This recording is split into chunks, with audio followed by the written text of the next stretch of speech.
This is how you have to do it. And if you ever get to the deep state, the aspects of the Pentagon, intelligence community, it tells you you got the CIA, people should know, and I'm not a conspiracy theorist. I came to this through hard evidence of seeing it in the first term. And you basically have the CIA, you have aspects of the DNI crap, 17 separate intelligence, which has everything. Everybody's got NSAs, they can look into your phones, they know everything that's going on, everything. Then you've got the Justice Department with aspects of that, and you got DHS with ATF and others, you got the FBI, you have elements of the Defense Department like DIA. That is the deep state. And what I say is, it's like the Praetorian Guard in the Roman Empire. They're actually so powerful now that they can decide, like the Praetorian Guard is who's the emperor and who's not. This is why they turfed out Trump, and they basically plugged in Biden. Would you agree with this? Somebody who's smart described this as a parallel command structure that is existing outside of the executive branch, where the president is not read into certain intelligence, he's lied to about troop levels in Syria and things like that.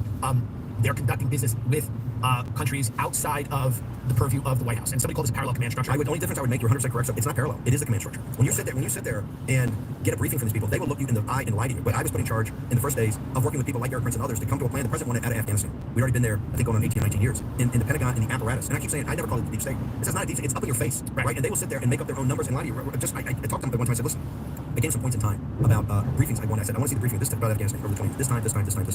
And because I knew what they were going to show. They were going to show every time, telling whether the president was Bush or Obama, that, hey, we're here, if we just have more money, in 3 years it's going to be perfect. It's like seeing these small companies. Who's driving this agenda? Is it Raytheon, General Dynamics? It's a combination of people. It's definitely the outside companies, but it's also the guys like Brennan. It's people who've been here forever, been in the intelligence. Brennan is the guy that keeps coming up as a very dangerous individual. He's a dangerous person. Dangerous, but Clapper's dangerous. There's 100 Clapper, Hayden, all those are top. Yeah, right? But they also have coaching trees like Belichick, etc. Of course. So it's deep into the apparatus. And this is the thing they have called the interagency. Did they have anyone in the Trump White House the first one? Okay, so I asked Mike Flynn. I said, look, let me see the charts for this. This is the first day. I want to see the charts for the National Security Council. When I came off sea duty in the 70s, I came back to the Pentagon to be a special system operation, basically a junior officer platoon. This is in 1981. The guys at the Pentagon at the time thought the National Security ran the world. The National Security Council had 25 people. So you had Kissinger, you had Brzezinski, and then they picked Richard V. Allen because they didn't want some Dr. Strangelove type. Right. Reagan did. That had 25 or 30 people. And the guys at the Pentagon said, these fuckers run the world. Like, they're too powerful. Flynn comes back, and the first day goes down with Jared, the president. He's got these charts like this. It's like this. I said, Mike, I didn't want to see the entire National Security apparatus. I don't see the Pentagon. He goes, no. This is the National Security Council. I go, what? 292 billets. If you look at it, they're into everything. And I go, my God. I said, how many political appointees we got? He says about 40 or 50. I said, well, hey, no offense. We don't know 40 or 50 MAGA guys that step in there right now. We have to get rid of some of these. These are called the detailees. They come from the Pentagon. They come from the CIA. They come from DNI. They come from DHS. It's essentially the way the deep state runs the system. They have, think about it, with 292 billets, they have, billets meaning, so that's where a person goes. It's 292 bodies, but they have a billet, boom, when they plug a person in. We want to get rid of those. So they know that new administrations coming in are not always going to have these 200. No, Obama, no, in fact, it's impossible. First of all, you don't even have the allocation of political appointees. Minus 25. 25. So that's so they make it larger. And they have a phrase, I call it their fetish. They have a thing called the interagency process. In other words, everything has to go through the CIA. He's got to sign off. The State Department, you got to remember, the CIA has a military aspect to it. The State Department has an intelligence aspect to it. The deep state is like Hudson, and it's run by the CIA. The CIA controls behind the scenes. And the CIA is run by the billionaires. Well, the CIA reports to, first off, an elite class of Americans who've just been, from OSS to the CIA, very Ivy League. When I talk about the credential class, the traditional control of the CIA has been kind of Ivy League, Harvard, Yale, Law School, yes, Princeton. A little bit of that's changed, but not the mentality. The very mentality is that they are the guardians of this republic. That's right. And you have these politicians, whether they're clowns like Bill Clinton or neophytes like Obama or dangerous individuals like Trump, they can wander in and out, but they are the guardians of the republic. Very like Plato's guardians. They're the guardians of this republic. That America's become a hegemon because of them. They decide where they stay in the Ukraine for 3 years. First off, you decide why with some, and this is one of the things I told my masters. He said, we got the greatest team, and we're going to do all this. I said, dude, you've had Bush. Now you got us. You've had a center-right group of neoliberal conservatives in Bush. You've had the biggest group of progressives ever under Obama. And I said, we're here for 20 years. I said, you've had smart guys around this table. Why has it never changed? And the reason it never changes is that the neoliberal neocons have an apparatus. That apparatus is the deep state. This is why AOC, if Bernie was there, they'd be just as dismissed. This is what eventually impeached Trump. They saw Trump as such a danger. This was the whole Russia hoax. This was a guy named Colonel Derek Harvey and an army sergeant called Higgins, were two brilliant guys who understood this. They actually went through and came back and made a presentation. Here are the deep staters that actually in the National Security Council, right? Here's who their names are in ranked order, the ones that should be turfed out. The number one name was this Eric Camarillo guy, who eventually was the whistleblower on the Trump call to Ukraine. The original whistleblower was a guy that 2 years before they identified as one of the most dangerous guys as a deep stater. I love factory meals. They're high protein, and you can do anything you want with them. You can do keto, you can do a high protein diet, you can do a low carb diet. What's so special, and I have them, I've tried them, they're tasty. I love it tasty, yum, yum, yum, because they're tasty. I invite my friends over for dinner parties, give them more factory meals. They're thrilled. They're actually thrilled. Because I'm like, let's enjoy each other's company, but be healthy.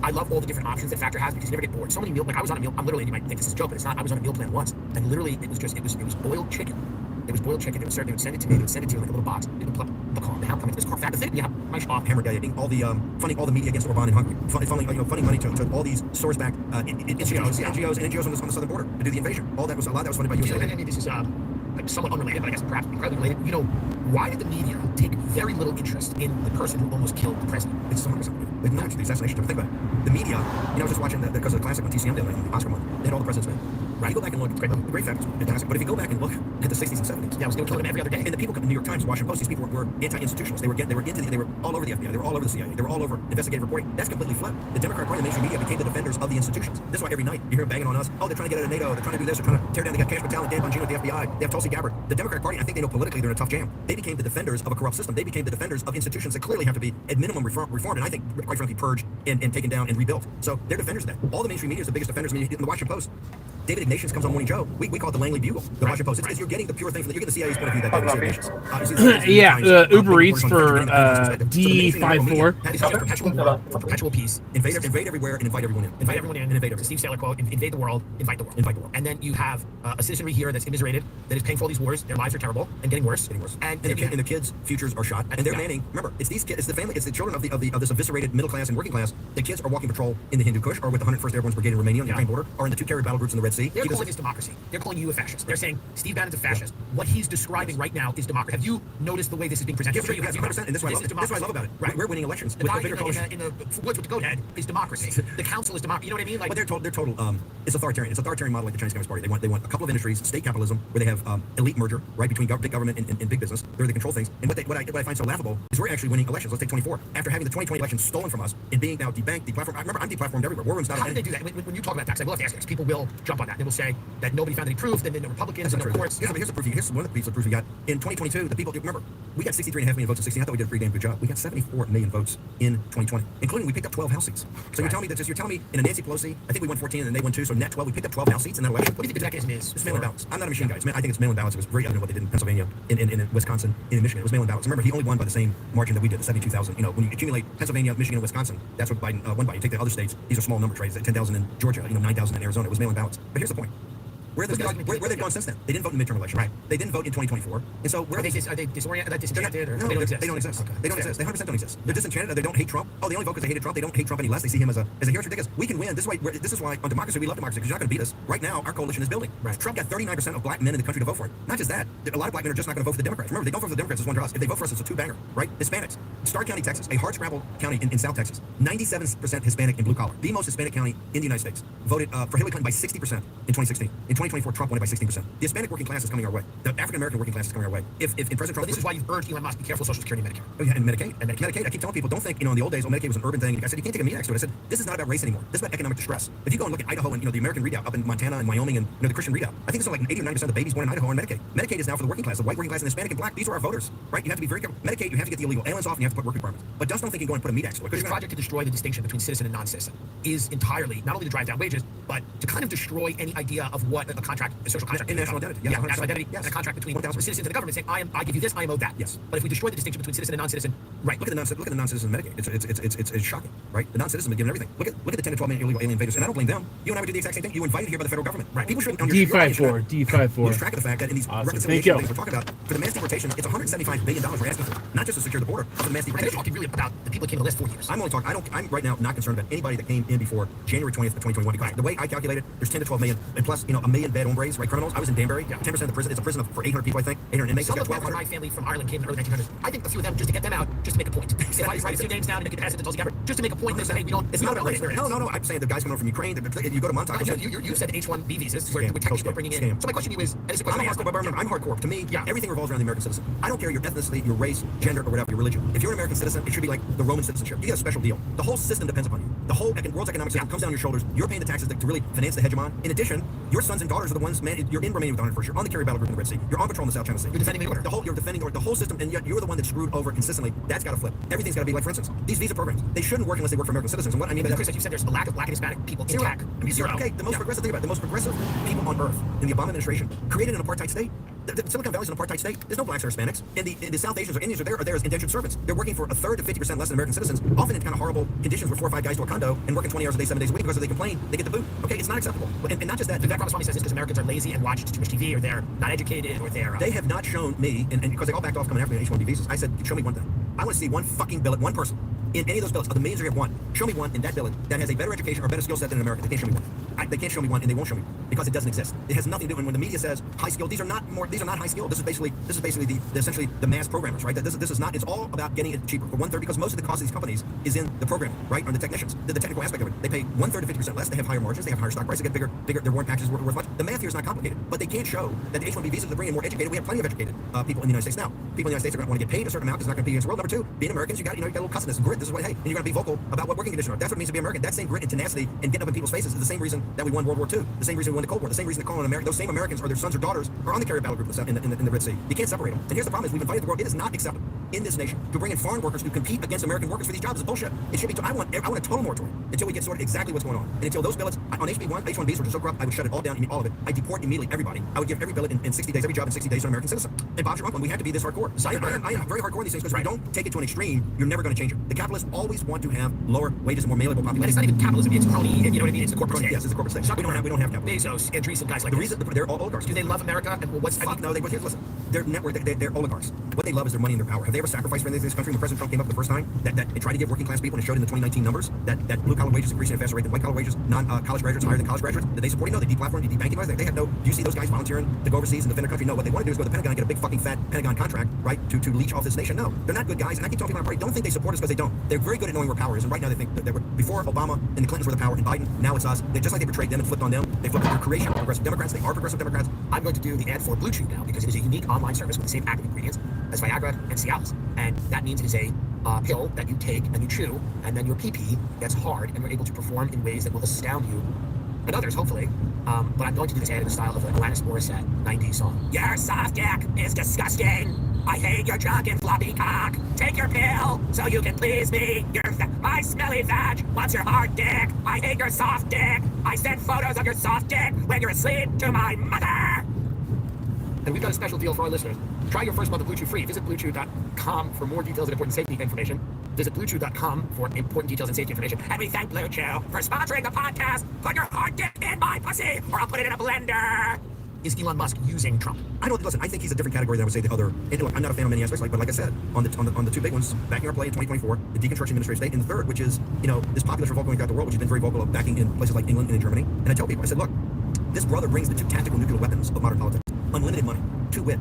He wrote a $250 million check. It doesn't affect his. He's still got baby mamas lined up, right? It doesn't affect his lifestyle, right? Plus, he's got a platform. He can bind what he wants to bind and loose what he wants to loose. He can drive up the awareness of something or crush it, right? So with those two things, there's not a centrist government in Europe that can withstand this. There's very little money in European politics. The entire campaign for Brexit, which is really taking England's sovereignty back, and the Remain guys are very powerful. It's the establishment. That entire campaign is about 25 million pounds. It's nothing. So he's got unlimited power, and I think directionally he's trying to do some good things. I've got problems with one. Does it worry you that one person has that much power? It always worries me. It worries me that the concentration of power in Silicon Valley and the concentration. Now, President Trump has a special relationship with him. We all trust President Trump. President Trump says on top of this, it's just that you have to. One of my bigger problems with Elon Musk is transhumanism. The number one of all the problems we have massive financial problems, massive geostrategic problems, all of it, and massive immigration and sovereignty issues. All of those problems are solvable.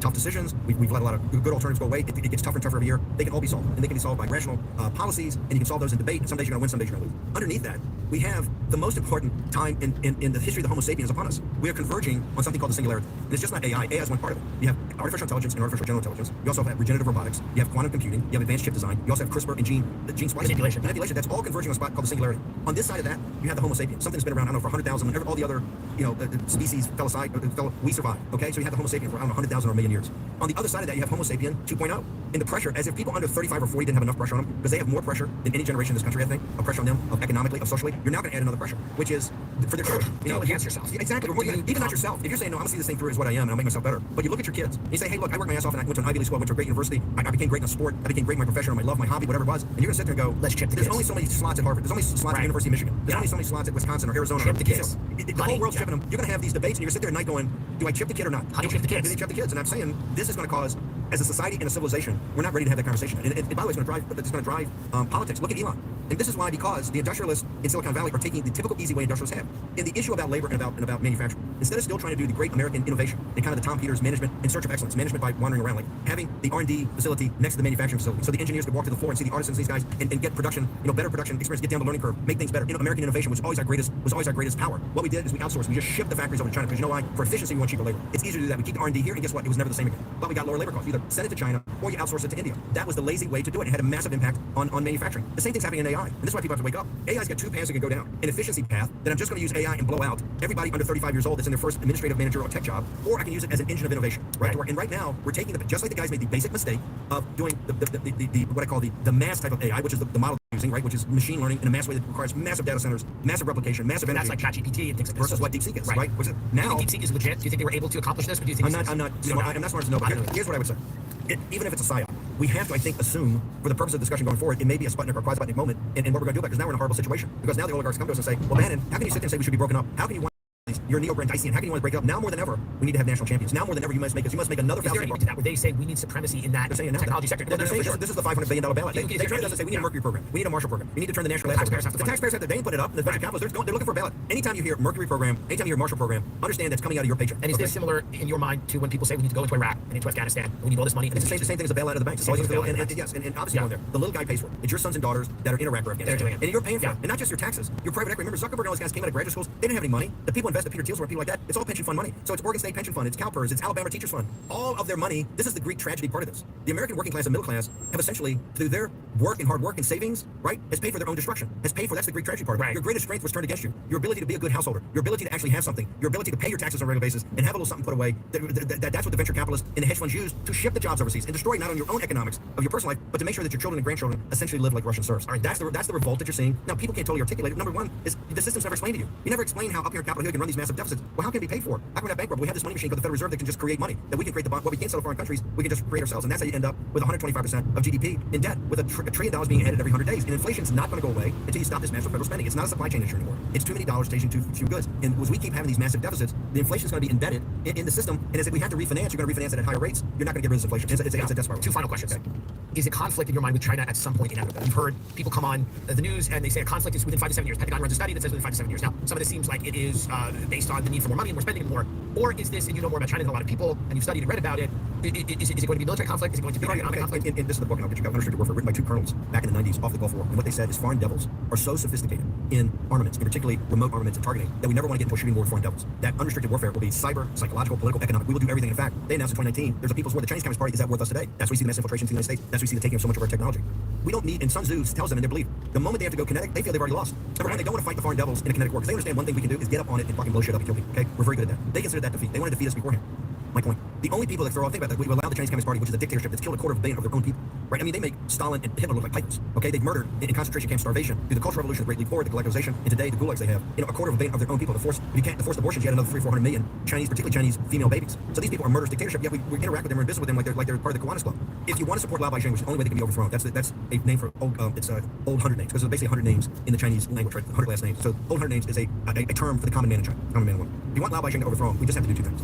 You cut them off completely from any access to American capital. And I mean any. No stock market, no equity, no lending, no nothing, zero. And you cut them off 100% from American technology. They will collapse, I believe, in 100 days. They cannot exist unless they have access to American capital, or access to technology. This is why I'm one of the leaders of the decoupling effort. Right? And President Trump, he wrote an executive order on Friday and signed it. That's probably the toughest thing we've done without no involvement at all with technology companies, any company that does Chinese military. It's the first time somebody's put down the law. That's how we take care of the Chinese Communist Party. If we don't do that, I believe we'll be in a shooting war in the South China Sea and around Taiwan in 5 years. And people have to understand, I don't care about your moral, whether you think you're supporting Taiwan for democracy or not. Advanced chip design, 30 to 40 to 50% of our advanced chip design comes from Taiwan. The chip, and it's not easily replicable. The Koreans have tried it, the Japanese have tried it. We're trying here in the United States with the CHIP Act. We have 10 or 20 years away from those plants. Advanced chip design is both an art and a science. We don't have it. They have it in those plants in Taiwan. It's 80 miles from the mainland China. It's a horrible situation. President Trump thinks about it all the time. You talk about the Pentagon, and that's where I spent half of my career at sea. Was there. The other half was in the North Arabian Sea and Persian Gulf. So I've seen those waters. Right now, there's not been a war game in the Pentagon. They put this out in the last 7 or 8 years that we've won defending Taiwan. Wow, right? And they know that. So, and if they take Taiwan, the American economy will drop into a depression. They understand that. That's why it's kind of a standoff right now. But we have to get much more aggressive on the CCP. We're going to pay for it. We do that by restricting Wall Street, restricting Silicon Valley from being in business with it. The salutes that Elon, I think, might have done by mistake, or you did one of these things that people get very upset about. You just got a lot of press at CPAC or whatever. I give a motivational talk at the end. I always give a wave to the audience. What I just took a nanosecond clip. It's a bandits doing a Nazi or Roman salute. It just came out today. Byron York of the Washington Examiner came out with it. A photo of Kamala Harris doing the same thing a couple years ago. She waved the gun. No, but what they're trying to listen. The speech. I gave the speech and said. You go like this. You go. I'm waiting to the yes. You're waving to this. And by the way, with the French guy that said would come, they had a thing. Now where I talked to the group 7 years ago. I did the exact same thing. I went out and waved to the crowd like that. Oh God.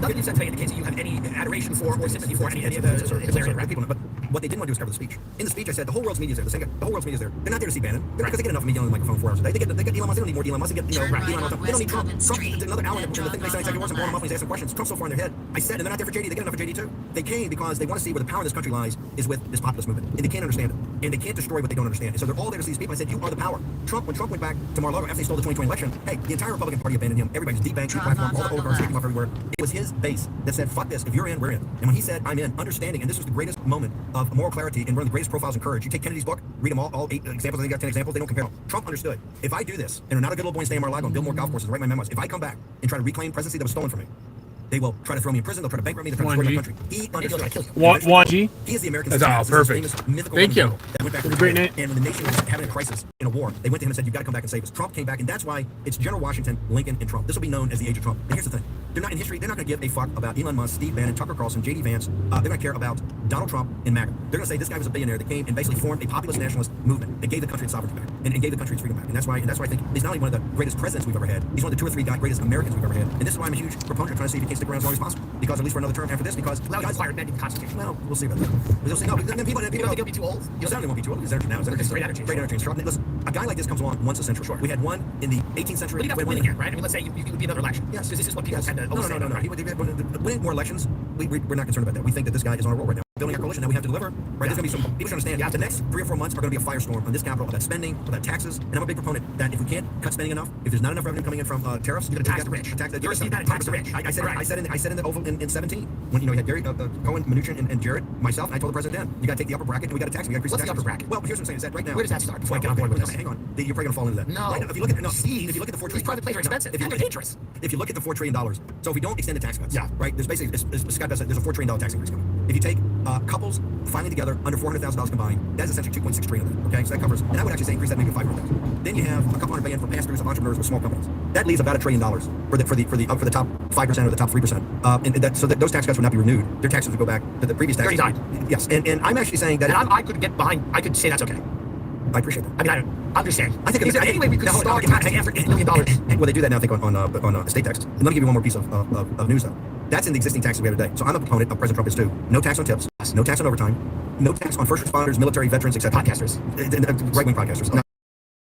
That adds up when you accumulate it. That's about another $1 trillion. Okay. So our gap goes from 2 to 3 trillion. And so we got to close that. And my point is, the best way to incentivize the oligarchs and the wealthy and the lords of easy money on Wall Street to help us, you've got to get it back of, because the puppets in D.C. respond to those guys. You've got to have your lobbyists, you've got to have everybody help us work on cutting spending. If we can't cut spending, we can't continue on a $2 trillion deficit. Not only may you not get, in my view, not get the extent of the Trump tax cut, I think you got to talk taxes on financial transactions, taxes on you got to kill the carried interest. You have to kill all these things. They should have killed a long time ago. No one's killed it. No one's killed it. Chuck Schumer and everybody. It's not, and by the way, the Democrats always fold. Democrats in the first 100 days, to show what funnies are, in the first 100 days of Biden's regime, they came out with all this tax on billionaires. Remember that? They had a program tax on billionaires. It never even got to a committee. They just, because the Democratic Party is controlled by billionaires. And so this is, I think, where we got to get tough. I just saw a poll today that 50% of Republican voters, President Trump supports 50%, agree that if we got to close this gap, that they support taxing the wealthy. I think it's just going to happen. And I'm not against it, and I think that we should care for. I've always said, listen, I lived in California for many years, pay high taxes, and I said, if I was living in a place where it was nice, and people were being supported and cared for with the money, it's great. But if I'm paying 13.5% of my money, and somebody's using the bathroom in the middle of the parkway, I'm asking questions. And like Bill Maher and others are finally starting to wake up to the fact that's the Palisades debacle of exactly what you're paying for. Listen, I'm not for higher taxes. What I'm for is fiscal sanity. We're in a financial crisis. If President Trump's geoeconomics on tariffs, because he doesn't think of tariffs as a 25% tariff on a Mexican avocado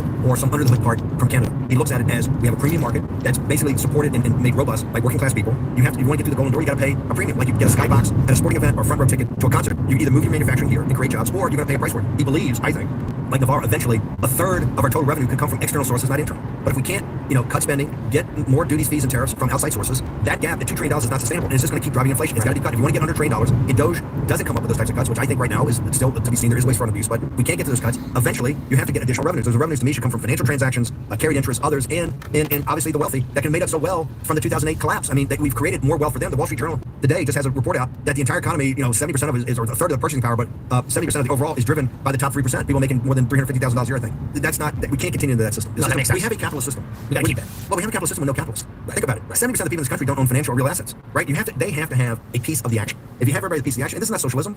These people No, don't it's fairness. It's also practical. President Trump keeps saying it's a revolution of common sense. Common sense means let's get everybody to be a capitalist. Let's get everybody to be an owner of something. Financial assets, real assets. Skin in the game. Skin in the game. Care about the community. Care about the community. Once you incentivize people with actual ownership, you create a capitalist system. Right now, we have a oligarchic system. Yes. Right. That's a huge government, a handful of players in each industry, whether it's media, whether it's defense contracting, whether it's big pharma, health, the oligarchs in Silicon Valley that have elite merger or elite capture, right, or regulatory capture. This has to be broken apart, and they're just not going to sit there and say, "Oh, this is brilliant. Why don't we think of that? We'll just toss you the keys." Every day is going to be a fight. And we're asking people in your audience, as you become awakened to what reality is, understand they're always going to try to, "Oh, it's Nazi salutes, or these guys are nativists, or they're racist." We're anything but. We're saying that the greatest resource this country's ever had, is its people, particularly working class and middle class people. It is what has created more value, more wealth, freed more people than any nation in the history of the earth. And what we have to do is make sure that they're incentivized and rewarded for that. And if we do that, this thing is going to thrive like nobody's business. Steve Bannon, thank you so much for coming on. You got Trump elected. Can you get me elected to the? I didn't get Trump got himself. Well, yeah, but you were instrumental in it. I had a Could you make me the mayor of the Pacific Palisades? First off, I'm still going to work on these things. saying you want to opt in for the no tax cuts for the podcasters, right? No, I'm very serious about that because we're the new media and we have to pay. I pay this lug, I pay producers, I pay people, I pay for their meals. All these guys bitched and moaned. They got here, they weren't paid enough, and they all bitch and moan. I'm telling you, the podcasters are the most suffering. I mean, yes, the working class and whatever, and Ukraine, blah, blah, blah. I can't hear about that anymore. The podcasters, we're spending the money. You know? All right, thank you, Steve Bannon. Thank you for coming. I appreciate it. Thank you for having me. Thank you so much.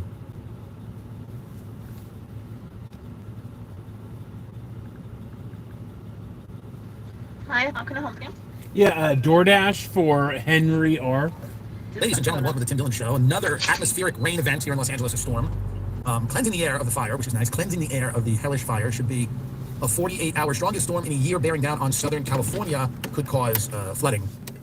The terms now for these are always, the most extreme. They're like atmospheric, sky storm. It's never like it's going to rain for 2 days. When I grew up, it was like it's raining. And now it's like an atmospheric, river or something they call it. Like what is the term for this? It's like a Since taking office, Donald Trump and the Republicans have been making a lot of big changes, in the same way that Godzilla made some big changes in Tokyo. But there's also been a liberal opposition growing over the past few weeks. People have started taking to the streets and making their voices heard. Hundreds of federal employees gathered on Capitol Hill for what they call a rally to save the civil service. Which side are you on? Which side are you on? We'll fight against Doge. We'll fight Elon Musk. Which key are we on? Oh, sorry, but that sounded so bad I had to cleanse my ears with an RFK Jr. speech. Were there any protests that aren't just singing? There is a unique protest getting underway at the Kennedy Center. 2 dance companies are staging a dance protest, as they're calling it, against the Trump administration's recent takeover of the Kennedy Center. We have started to see dancers show up here to the Kennedy Center doing a dance called the Melkin Line. It's by a German dancer that is pretty popular, they tell me.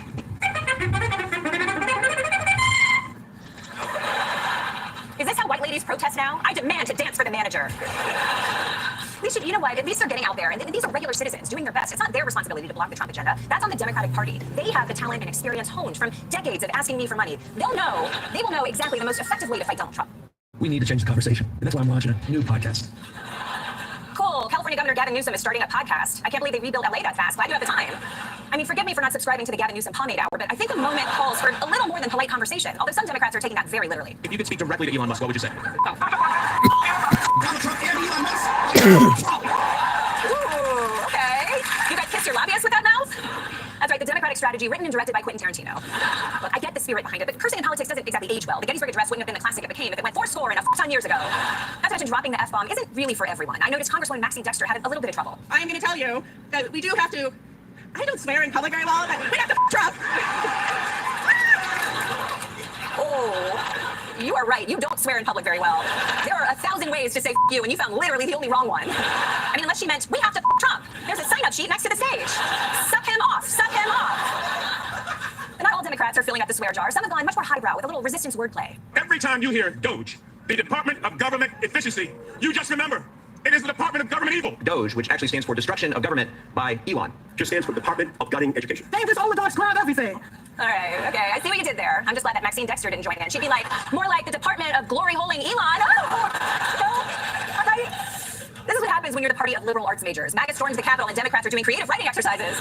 But hey, if clever acronyms aren't your thing, Democrats are also pulling out some timely pop culture references. We also know, of course, that Elon Musk is sending his unqualified Doge staff to carry out this agenda across all these agencies. And in some cases, actually teenage staffers. They're trying to rob you, and they're probably a minor. Thank you, and I yield back. I'm sorry, I became a Republican for a second. Look, I don't know how, but I think this congressman somehow just lost the beef for Kendrick. I do think, though, that every rap battle should end with, thank you, I yield my time. Let's all be fair, okay? Because not all of the Democratic messaging has been breaking the cringe-meters. Bernie Sanders has been on an anti-oligarchy tour, and his town halls have been drawing huge crowds. Remember, he's been warning us about the oligarchy way before Elon Musk was wearing a MAGA hat, so this really feels like his moment. Too bad he'll be 87 years old by the time the next election rolls around, unless we can give him the substance. I'm halfway through that movie. I assume it all works out? I'll tell you one Democrat who took it to Trump face to face, the governor of Maine, Janet Mills. Last week, Trump held a meeting at the White House where he called her out for refusing to comply with his ban on trans athletes. And once he did that, she made it clear that she wasn't going to comply with any of his bullshit. The NCAA has complied immediately, by the way, that's good, but I understand Maine. Is Maine here, the governor of Maine?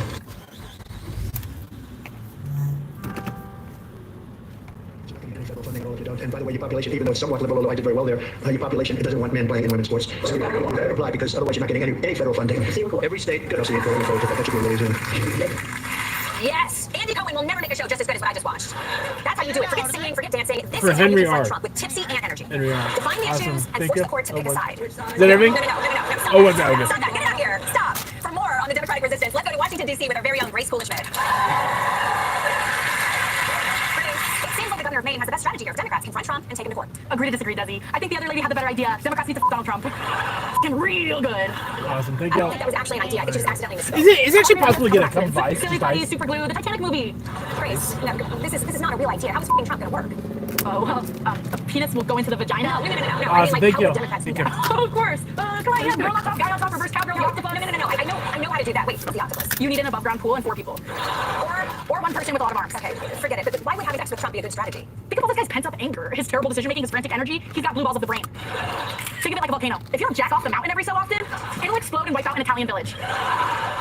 That's science, Desi. Grace, that's not how volcanoes or the male body works. Yes, it is. But maybe if the Democrats f him so good, he'll get that post-nut clarity. He'll be like, wait, why am I cutting funding to stop Ebola? And why is Elon doing here? I hate this guy. No, Grace, come on. There are better ways to stop Trump than an orgy. Okay, I didn't say orgy, but I like it. You're a freak. Here. Look, it's not that anything else has worked. Voting didn't work. Indicting him didn't work. They even lost the election after getting an endorsement from America's sweetheart Liz Cheney. The only option left is to run out the clock, 4 to 7 minutes at a time. That seems very ambitious. Fine, 3 to 5 minutes at a time. Face it, Desi, you want Dems to take action? They gotta give Trump some action. You want Dems to stop jerking off and get to work? They gotta get to work jerking him off. You want Dems to not blow at their jobs? Yeah, no, I get it. I get where you're going. I get it. I bet you get it, you sex monster. But if this isn't the strategy, I literally don't know what is. They could just embrace a younger generation who can clearly make the case for a pro-worker, progressive America. No, I think you were right. Your group fest idea is the only option. No, Grace, that wasn't my idea. Forget it. Grace Colin Schmidt, everybody.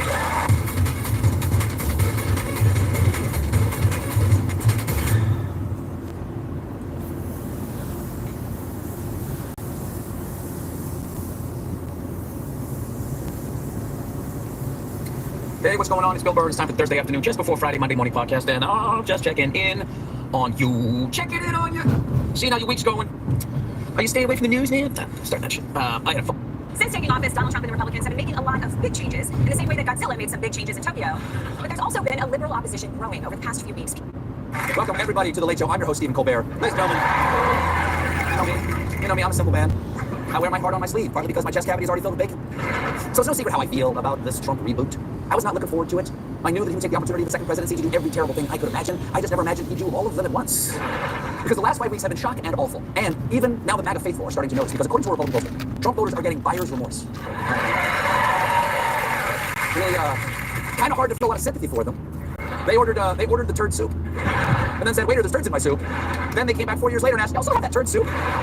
So why are his supporters starting to get a little bit upset? Well, one reason that they give is that they voted for Trump because they said he would bring prices down on day one. That was his claim. He said it over and over again. And now on day 38, they still think things are too expensive. Somewhere in Delaware, Joe Biden is shaking his head, chuckling to himself and thinking, why did I come into this room? Now,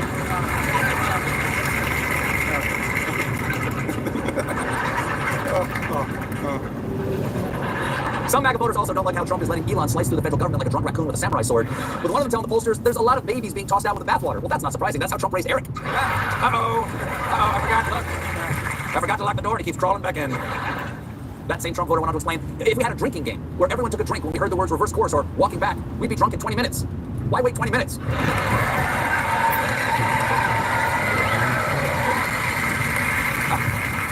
I'm playing a different drinking game called I Will Drink Whenever I Want. And I'm winning. And also losing. Won again.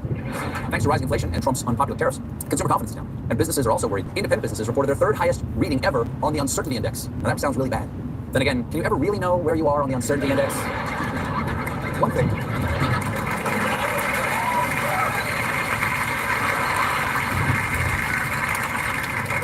One thing that continues to make consumers anxious is the high price of breakfast. And with bird flu, there's no end in sight. According to experts, egg prices could jump 41%, meaning this year's Easter egg hunt is going to be the purge. It's getting so expensive. This is true that here in New York, some bodegas are selling individual eggs known as Lucy eggs to customers who can't afford full cartons. Yum. Loose eggs. And if you can't afford those, there's a guy in the alley in the back. I got jumbo whites, I got cage-free organic brown, I got a couple double yolks, and crack. Okay, so I mean, it's just a cracked egg, but you can smoke it. People have gotten so desperate that since January, customs agents have stopped at least 90 people from smuggling eggs into the country. The head of the smuggling operation, Pablo Escobar. Thanks, Clucky. That's our newest staff member, Clucky, the joke judging chicken. Thank you for your service, Clucky.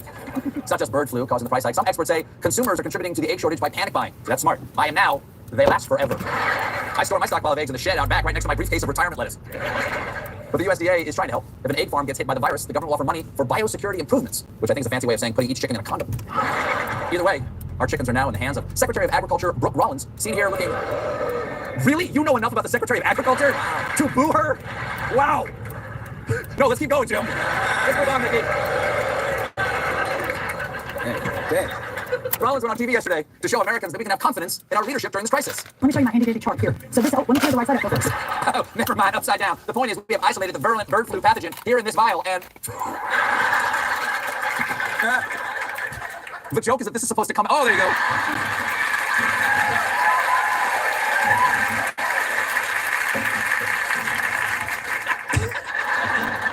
That got a better laugh than the joke would have.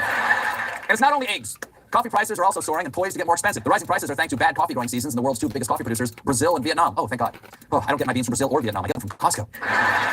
They come from the exotic island of Kirkland.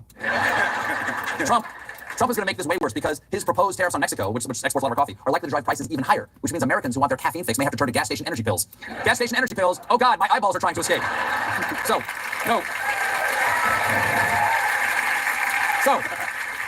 eggs and coffee are drifting rapidly out of our price range. But Steve, you say, surely I can still find solace in the reliable old potato chip. Oh, you sweet, salty little fool. I'll have you know, potato chip prices are soaring. So these things are now precious, okay? Keep in mind, we need to ration them. 1 chip a day. Moderation, self-control.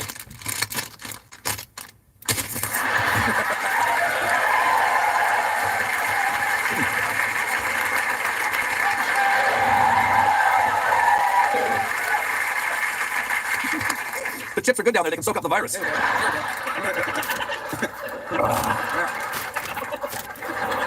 It's been a rough winter. Right now in the U.S., flu, COVID-19, RSV, and norovirus are surging. Especially the people with norovirus. They are surging in every direction. But things might be worse next year.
Russell Brand's gonna get these?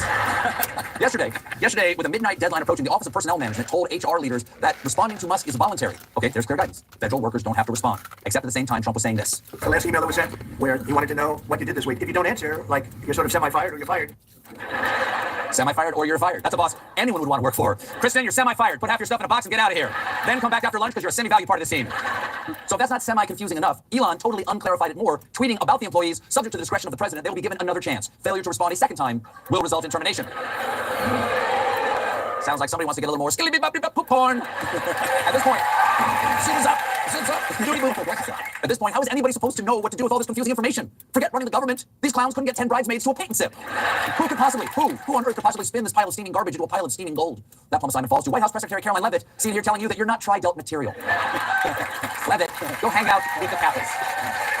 Leavitt released this statement to the press. Everyone is working together as one unified team. That is a unified team? Okay, boys, listen up. Come on, bring it in. Remember what we practiced, okay? We drilled on this. Get out there and do literally the first insane thing that comes to your mind, okay? No bad ideas. Hank, you sit on the ball and try to hatch it like an egg. Timmy, you knit me a scarf out of your own hair. The rest of you, I don't know, I don't care. Maybe lay on the grass and act like you're swimming in it, all right? Surprise me. Bring it in. Let's say the team prayer. We dedicate today's game to Lord Arioch, Duke of Chaos. May our victory be written in the blood of those he arbitrarily elects to slay. On three. Then, look, I don't care. Colbert. This afternoon, a reporter asked Trump to clarify, once and for all, whether answering the email was voluntary or mandatory. It's somewhat voluntary, but it's also if you don't answer, I guess you get fired. That answer? Somewhat stupid. Trump went on about the reason for the email being sent, and you know what? He waxed philosophical. What it really is do people exist? Yes.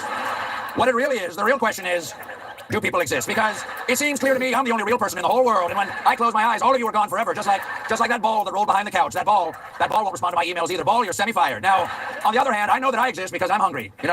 Chicken nugget ergo sum. That's Latin for I think, therefore I am. Yesterday,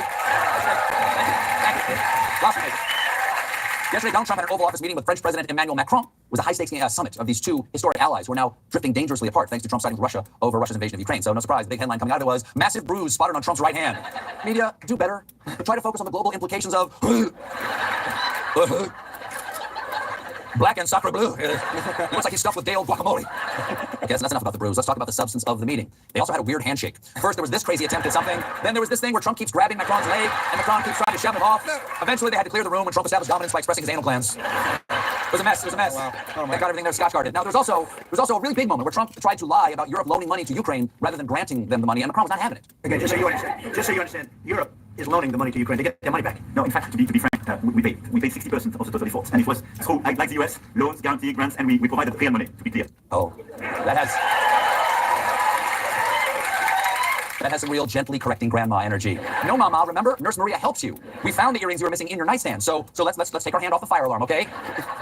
That meeting, clearly shows how warped Trump's view of global affairs is. And now you can celebrate that view with a brand new product, because the company is now offering a special globe that features labels for the USA, the Gulf of America, Mount McKinley, and nothing else. Not only that, it comes with a bonus you won't find in your outdated accurate globe, because this one has an extra Great Lake. Tuck it up there. Right there.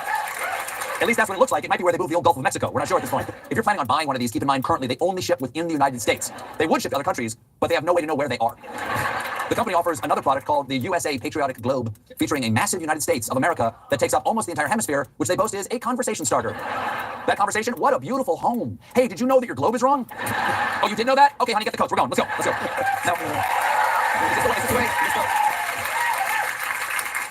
At this point, I'm sure you're asking, Steve, how much money am I allowed to spend on a super wrong globe? $100? $250? No. These globes can be yours for just $249.99. But in Canadian dollars, Canada doesn't exist. If that sounds expensive to you, it is.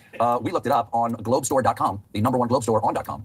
And you can get one for $64.95. But those are cluttered up with the names of all those other countries. It's so confusing. What's a Burundi again? So that's why for only $300 tonight, I'm proud to offer this beautiful blue dodgeball. Yes. From the good people at Voight. This blue dodgeball with America written on it in white Sharpie. No messy, confusing landmasses here. Just us on ball. Plus, anybody that says that looks stupid, you can throw it at their face. It seems that you're out. Oh, you're out. These days, it seems like no American institution is safe because, ladies and gentlemen, this weekend we learned that Hooters is preparing to file for bankruptcy. I don't even recognize my country anymore. Hooters is an American tradition dating all the way back to 1983, when its founder set up the first ever location in Florida. Here they are, 6 brilliant visionaries. The scene here, the first time any of them saw a breast. Their names, Biff, Rick, Other Rick, Mustache Jerry, Mustache Mike, and of course, Stan the Stash. But now, thank you for your service, gentlemen. Thanks to inflation and declining sales, we might have to say farewell to Hooters, and instead dine at the next best body part-themed wing place, Buffalo Wild Butts. Put enough ranch dressing on there, sure. That's not the only bedrock institution we're losing, my friends, because we also just learned that Joann Fabrics is officially closing all remaining U.S. stores after 82 years. No, I was just about to finish my blanket, or V-neck poncho, or bandana. I won't know for sure till I hot glue the zippers on. This comes after a brief failed rebrand when the fabric store relaunched the chain as Joann's Hooters. We got a great show for you tonight. Our guests, Archie Barrymore and director Long Chain Ho. We'll be back. Meanwhile, join us.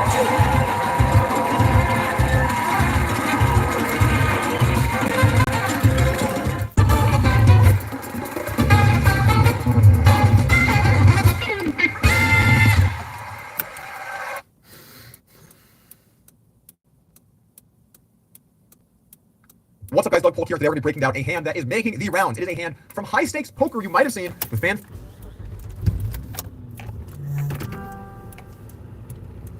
Here are what seems to be $400 with an ante in there, and Steve opens it up with 8-6 offsuit in the cutoff. I gotta say here, this game with these stacks on high stakes poker, it is incredible to see. In fact, high stakes poker, one of the most successful poker brands over the years. And if you want to watch more Poker Go content, you can do so at the links in the description below, where you can check out these full episodes as well as all the future content Poker Go has coming up. Anyway, back to the action. Steve here decides to open it up with 8-6 off in the cutoff. Probably not a hand you want to be raising. I think you probably let this one go. Maybe he has some reads on the players. I really don't know. Anyway, Peter now on the button with 6-3 suited, and you know, I love myself a suited piece of shit as much as the next guy, but really with 6-3 suited, I think you can just let this one go. You got blinds left behind.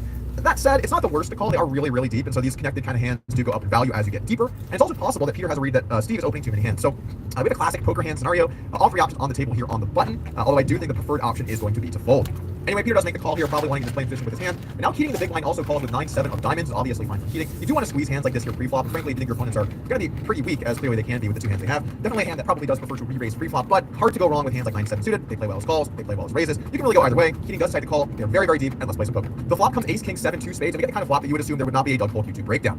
You, my friends, would be wrong. This is going to be a worthy breakdown. The action folds to Steve, and he decides to try and bet the flop. This is actually a pretty good play, I think, despite having a very weak hand. Steve has way more of these strong hands pre-flop, aces, king, sevens, ace, king, a bunch of the stronger aces, ace, queen, ace, jack. All hands Steve's going to be raising. Has a spade, has a club. I like this play from Steve. I don't have the open, but the flop bet looks good. And now Peter on the button with a flush draw has a decision to make. But it's not just Peter who has to make a choice, because at 8 a.m. Central on this Monday, my 100K in a month challenge kicks off at Club WPT. I'm going to try and win $100,000 playing 248 or 24, whatever it might be, on the sites over the course of a month. That's going to be 120 buy-ins to find $800. I'm going to try and do it all, most likely, one tabling. It's going to be a lot of hands. I'm going to do my best to get heads up poker going on the site to make this a little more doable, but we'll see how it all shakes out. Regardless, if you want to sweat me stream every day at mid-stakes trying to achieve a pretty crazy challenge, you can do it right here on my YouTube channel at 8 a.m. Central on Monday. All right, back to the hand. So for Peter here, now this is a weird board because the reality is that when Peter calls the open, he rarely has a lot of the very strong hand, aces, kings, ace, king. This stuff all pretty unlikely because those hands would have raised pre-flop. Also, Steve bet very large on the flop. He bet almost the full size of the pot. Generally speaking, the bigger a player bets, the less you really have to raise. So Peter decides to go ahead and raise anyway, making it 13K. And I want to do it a little different with poker hands, not talk about just the theory and the ranges because all that nerd stuff for some people. I want to talk about what I think players might be thinking. So in this situation, Peter might be thinking, okay, Steve is a loose player, he's aggressive, I think he's opening too wide, and he's betting too many hands. So if I raise here, I'm going to knock him off of a bunch of hands that showdown have my 6 high beat, but I have plenty of equity against those holdings, which does actually make some sense. And if you think about it, he's gotten a pretty good result. He's actually knocking Steve off of 8 high. That is way ahead of 6-3 suited. So I can see where he's coming from, trying to bluff his opponent out and has some equity. All in all, that is kind of sensible. My issue with it is the bet from Steve is so big that it is quite polarized. And then on top of it, you know, when you don't have a lot of the really strong hands, pre ace, king, aces, and kings, I really would prefer just to see him call, but I understand what he's raising. But this is where the hand truly goes off of the goddamn rails. Keating now decides to come in over the top, making it $41,000 to go. They are monster deep. We're talking about 1,100 big blinds, big blind being $400 here. So we have an absurd number of blinds to play. Now, in theory, this probably almost never happens. So at this juncture, we're going to take theory, the great, and we're going to play it to the side, and we're not even going to mention it for the rest of the hand because, frankly, there's no reason to. This hand doesn't exist. So in reality, what is happening here? What is Keating thinking? Well, I think in this situation, Keating is reading the situation beautifully, and he recognizes that Peter does not have a lot of those strong hands we talked about. Peter's going to 3-bet aces, kings, ace, king, maybe 7, some, maybe 7, 6. He's going to 3-bet those hands, ace, queen. So when Peter raises here, he's just really likely bluffing because there are plenty of other hands that might want to bluff. Queen, jack, queen 10, jack 10, spades, clubs. There's all kinds of hands you can think of. So a 9 is actually doing good. In fact, if Peter had an ace, he wouldn't raise because he'd be scared of being up against a better hand. If he had a king, he'd be scared of an ace. Those hands would just call. So Peter is very polarized, and Keating sees a great chance to pounce. Also, having a 7 is kind of good for Keating. It makes it a little less likely on the off chance that Peter did have a hand like a set of 7s. Well, now that's almost really, it's not possible, but it's very, very unlikely because it would have to be specifically one combo of 7, 7 of hearts, and 7 of clubs. So basically, Keating recognizes this is probably a bluff from Peter, and he wants to raise and probably just take the pot down right here because he thinks his opponent's weak. But unfortunately, or maybe fortunately rather, that's not what happens, and Peter decides he's going to call and let's take a turn. I didn't talk about why Peter called the flop. I think it's pretty obvious. You got a flush draw, you're facing a re-raise, your opponent is saying that's really strong in equity. That all makes sense to me. So Peter does call this here with his flush draw and bricks the turn. So on the turn, neither player improves. It's a pretty irrelevant turn all in all. There's nothing that really gets there on this turn. So now Keating has to decide what to do. Does he just continue to tell the story and barrel on the 6 of hearts, or is he going to slow it down, pot control, and try and get his opponent to bluff? Sure enough, Peter has improved to a pair of 6s here, so he does have some showdown value that he might not have before. Maybe if Keating was bluffing with a hand like jack 10, queen 10, some spades, whatever it might be, he's now ahead. So the 6 does help him a little bit, but at the same time, you can't feel all that great about having just a pair of 6s in a pot that has become so huge. Keating is planning on doing some barreling here, and it's clear as he bets 56K on the turn that he is going to 50K on the turn, that he is going to be firing some rivers. Again, still telling that story. I have a really hand. Yeah, DoorDash for Peter, to his credit here, 5-6 picks up that this is just bullshit because Keating. Maybe Peter doesn't have the strong hands pre-flop, but Keating doesn't either. So no one has anything. This reminds me a little bit of that famous hand with Phil Ivey. 80,000 is the bet. And look at this. Re-raise by Jackson. Wow. To 170,000. So he's thinking it, and the question is, wow, overthinking. A re-raise. Well, there you are. Re-raises to 320,000. It's right back in the face of Paul Jackson. Both guys with nothing. Oh my goodness, Jackson is re-raising. What the heck is going on here? 380,000 is what Jackson finally arrives at. Well, what? That's why we're here, and they're there. Awesome. Thank you. Absolutely astonishing poker. We are basically getting into straight up leveling wars. And I thought these things died 10 years ago, but they are alive and well. And even at the highest stakes, you have to admire the heart of both players here and the fact that Poker Go managed to capture this insanely special moment. Peter raises the turn. It is a big size raise. We're going 175,000. He has a pair of 6s and a flush draw. So he does have some equity, and he's not entirely sure what he's up against. Over to Keating now, and I gotta say, guys, I've covered some hands. You might have seen some of them along the way. I've covered some crazy hands. Hands that involve a pure bluff catch. She calls. But never in all my days have I seen someone call off 440 big blinds on the turn with a pair of sevens. I've not seen it. There is a very special class of people that are even capable of such a tremendously, outrageously light call. And the list really might just be Alan Keating and perhaps Eli Rateng. That is an exclusive list. Whatever the reason might be, Keating just doesn't think this makes sense. And I see where Keating's coming from. What hand can Peter have? Can you guys think of any? Is he raising pocket sixes on the flop? No way. That hand would never raise and call 3-bet. You're just drawing to a 6. Would he have pocket sevens? It's possible. 7 is possible. But there's one combination. What else is there? Is Peter really just taking ace 7 to the house here? It's not impossible, I guess. Is that likely? Seems pretty unlikely. So Keating is basically just seeing through the matrix here that Peter has to be making a move. And these guys have played together. I mean, they played together a bunch on the $1 Million Game. Lord knows what games we've not seen them play together. So Alan knows that Peter is aggressive and capable and might have some reads about the way that he plays. Keating now decides to make this call on the turn. This pot is gigantic. And man, you have to wonder what's going to happen on the river. The river is a 4 of hearts, which it's a brick. It completes a couple backdoor weird streets that are really unlikely. But all in all, this is a brick. So once again, Keating checks. And now Peter, you know, you got this far. You don't believe Keating? Poker sometimes isn't about ranges, math, nerves. It's about having big balls. And you're going to sit in for 500K or a million or whatever these numbers might be that look like fake money. You got to have some balls. And Peter does. And he decides to fire all in on the river here with his pair of sixes. You think that might get it done? But unfortunately for Peter, he is about to learn. Alan Keating never has to fold anything. If Keating calls here, for me, this is one of the best hands of poker I've ever seen. Oh, man. Or one of the worst. That's the thing. It's such a fine line. Yeah. Best or worst play hand of all time. There you go. It's not nice. Great minds think alike. Still a bit freaky. It is one of those hands, though. I don't think anybody put his whole card to 979 if he brought this puppy up to 675. He might have, but not on the ace king 764. But he read Peter as drawy on the flop, I believe. By the way, Peter, a pretty cool customer. Oh, yeah. You know? Yeah. That's right. Yeah, this guy's something else. This guy is a special talent. That was wild. That was great. Love that. Good stuff. I don't think I can do justice with an analysis of this call because this call is on another mental. But all I can keep going back to is he just doesn't think it's possible pre-flop for Peter to have these strong hands, and so it must be a bluff. And if it's a bluff, a pair of sevens is good. But to put this much money in on that read, that's a dangerous opponent. And so I have to say, anytime someone's considering running a crazy bluff on Alan Keating, you might want to stick to the safe streets of value betting. Those streets seem pretty safe. That's gonna be it for me. I'll be at the lodge Friday and Saturday this week, probably for the main event. You stop by, hang out, you get $3,000 $1 million guarantee. We overlaid this thing twice in the last few years. Hopefully not this year. Should be a great tournament. Huge prize pool, tons of satellite winners in there. So looking forward to seeing how that thing shakes out. See you guys on the lodge. Thank you for tuning in. Peace.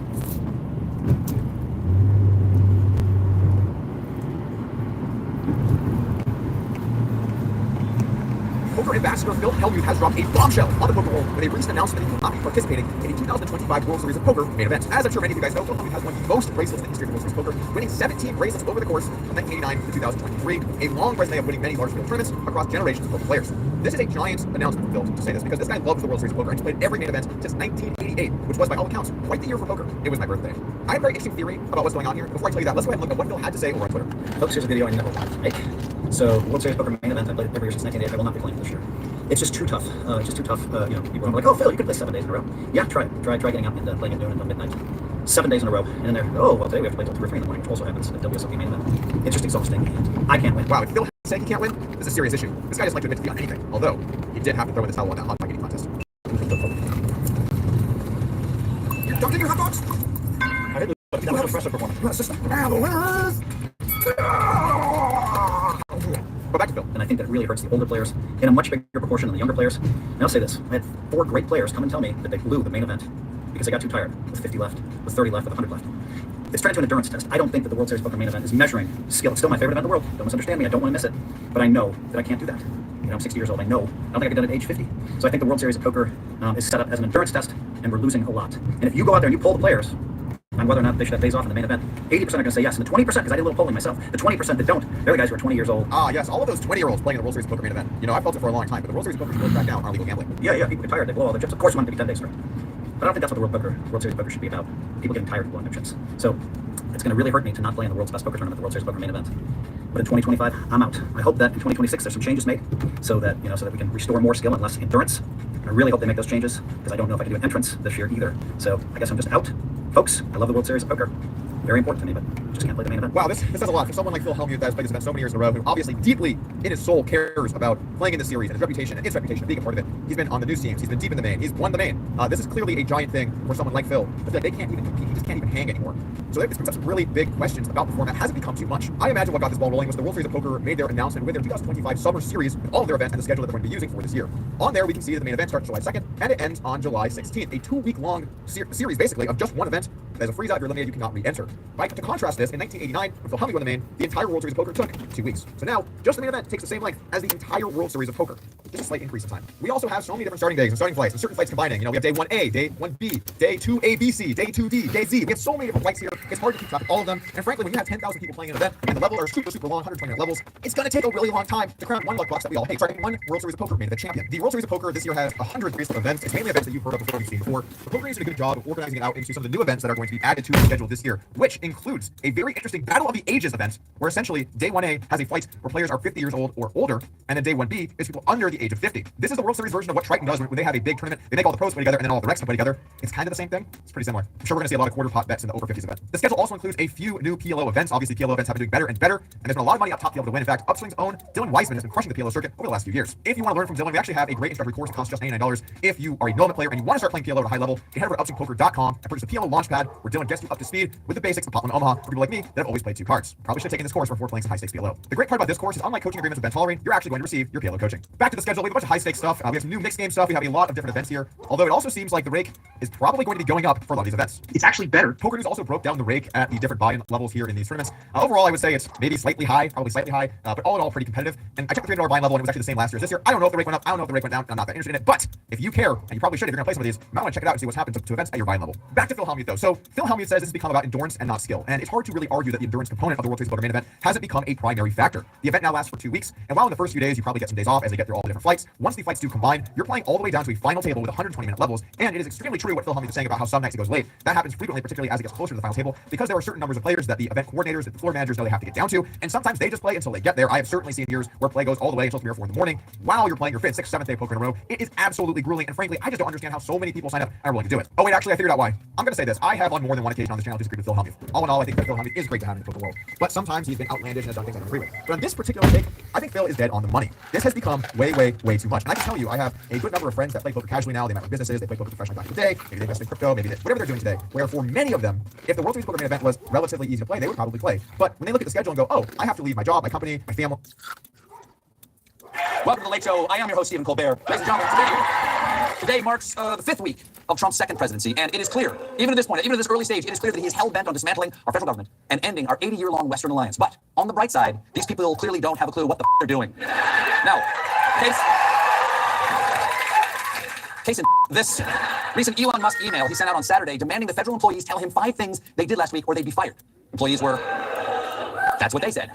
Employees were not thrilled, leading some to respond with very rude emails listing fake, vulgar accomplishments, even sending links to graphic images of sex and scatological content. Now, yes, good for them. Now, if there's anyone out there who don't know what scatological means, that's poop. Now, this email, they didn't know I could do that, guys. Yeah, this email created chaos throughout our government. Some agencies like the FBI told their employees just to ignore it. Others, like the VA, demanded that employees respond. At HHS, employees were told they could respond if they wanted to, but should assume that what they write will be read by malign foreign actors. What? Russell Brand's gonna get these? Yesterday, with a midnight deadline approaching, the Office of Personnel Management told HR leaders that responding to Musk is voluntary. Okay, there's clear guidance. Federal workers don't have to respond. Except at the same time, Trump was saying this. The last email that was sent where he wanted to know what you did this week. If you don't answer, like, you're sort of semi-fired or you're fired. Semi-fired or you're fired. That's a boss anyone would want to work for. Kristen, you're semi-fired. Put half your stuff in a box and get out of here. Then come back after lunch because you're a semi-valued part of the team. So if that's not semi-confusing enough, Elon totally unclarified it more, tweeting about the employees, subject to the discretion of the president, they will be given another chance. Failure to respond a second time will result in termination. Sounds like somebody wants to get a little more skilly poop porn. At this point, at this point, how is anybody supposed to know what to do with all this confusing information? Forget running the government. These clowns couldn't get 10 bridesmaids to a paint sip. Who on earth could possibly spin this pile of steaming garbage into a pile of steaming gold? That plum assignment falls to White House Press Secretary Caroline Leavitt, seen here telling you that you're not tri-delt material. Leavitt, go hang out with the Catholics. Let her release this statement to the press. Everyone is working together as one unified team. That is a unified team? Okay, boys, listen up. Come on, bring it in. Remember what we practiced, okay? We drilled on this. Get out there and do literally the first insane thing that comes to your mind, okay? No bad ideas. Hank, you sit on the ball and try to hatch it like an egg. Timmy, you knit me a scarf out of your own hair. The rest of you, I don't know, I don't care. Maybe lay on the grass and act like you're swimming in it, all right? Surprise me. Bring it in. Let's say the team prayer. We dedicate today's game to Lord Arioch, Duke of Chaos. May our victory be written in the blood of those he arbitrarily elects to slay. On three. Ben, look, I don't care. Colbert. This afternoon, a reporter asked Trump to clarify, once and for all, whether answering the email was voluntary or mandatory. It's somewhat voluntary, but it's also if you don't answer, I guess you get fired. That answer? Somewhat stupid. Trump went on about the reason for the email being sent, and you know what? He waxed philosophical. What it really is do people exist? Yes. What it really is, the real question is, do people exist? Because it seems clear to me I'm the only real person in the whole world, and when I close my eyes, all of you are gone forever, just like that ball that rolled behind the couch. That ball won't respond to my emails either. Ball, you're semi-fired. Now, on the other hand, I know that I exist because I'm hungry. Chicken nugget ergo sum. That's Latin for I think, therefore I am. Yesterday, last night. Yesterday, Donald Trump had an Oval Office meeting with French President Emmanuel Macron. It was a high-stakes summit of these two historic allies who are now drifting dangerously apart thanks to Trump siding with Russia over Russia's invasion of Ukraine. So no surprise, the big headline coming out of it was, massive bruise spotted on Trump's right hand. Media, do better. Try to focus on the global implications of black and sacre bleu. Looks like he's stuffed with day-old guacamole.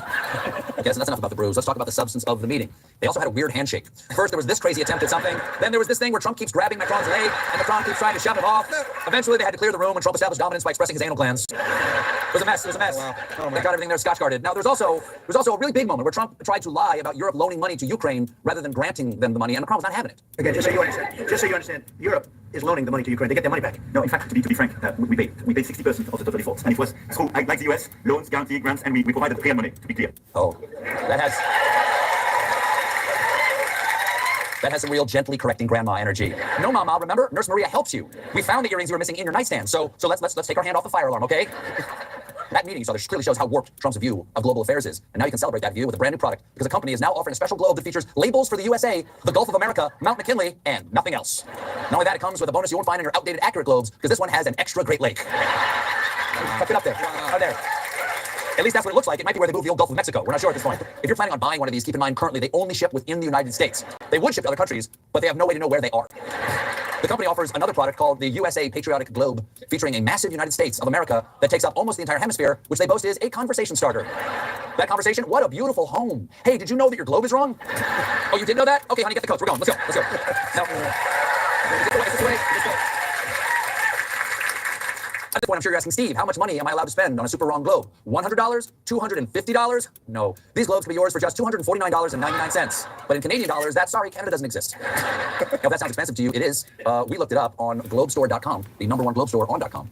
And you can get one for $64.95. But those are cluttered up with the names of all those other countries. It's yes.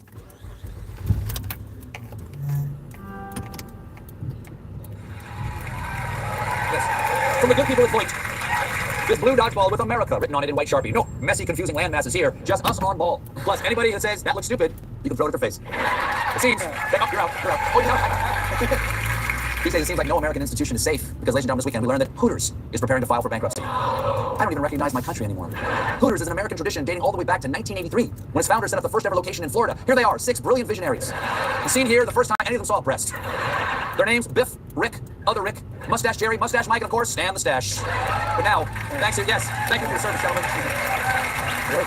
Thanks to inflation and declining sales, we might have to say farewell to Hooters, and instead dine at the next best body part. Please welcome Gabrielle Union.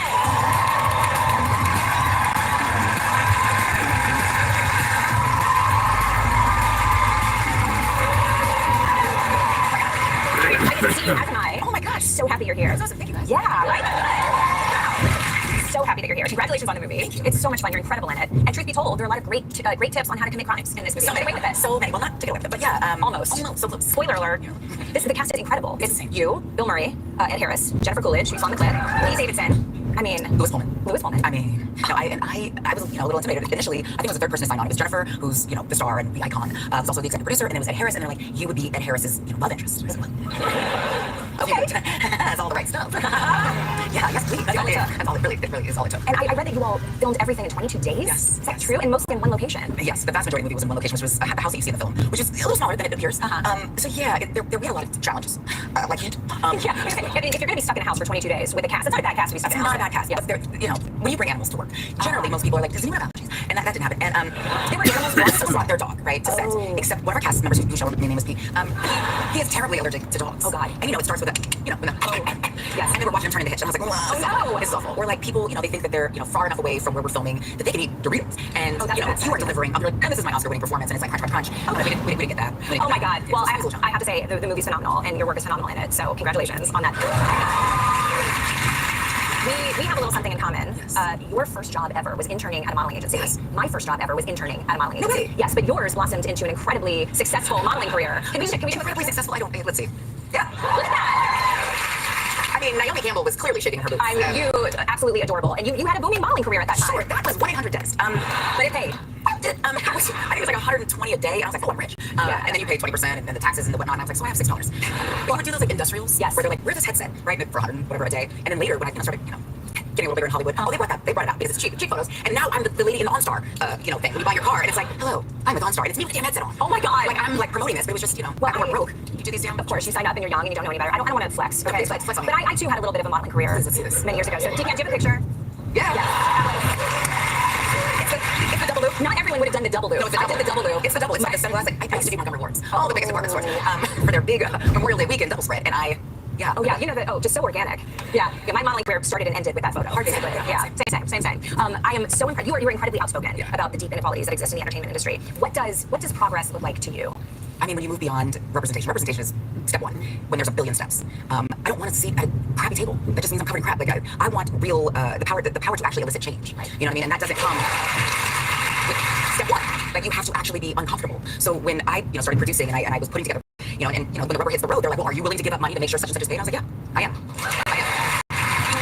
You have to be willing to do the right thing, even if it makes you uncomfortable or even if it doesn't actively benefit you. Because real equality and narration is what benefits all of us. And you have to be I wish more producers were like you. That's what separates you from a lot of people. And it's proven to be wildly successful.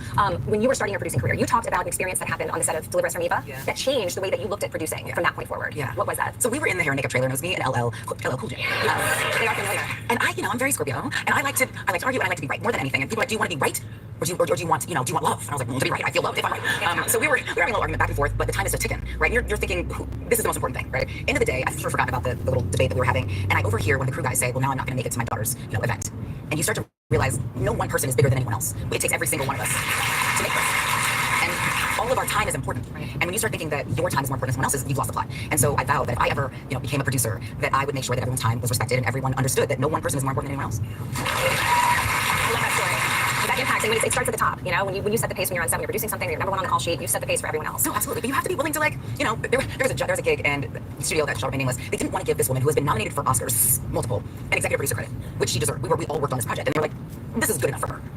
I said, well, it's not good enough for me. I'll give up mine. I don't have what she has. I'm not bringing the same gravitas to this project. And you have to be able to take a stand. And if that means giving up some of your salary or giving up some of your producer fee or just making sure people are getting paid or they like the food, that is part of our responsibility. I do believe I am my brother and sister's keeper. We all have to have that.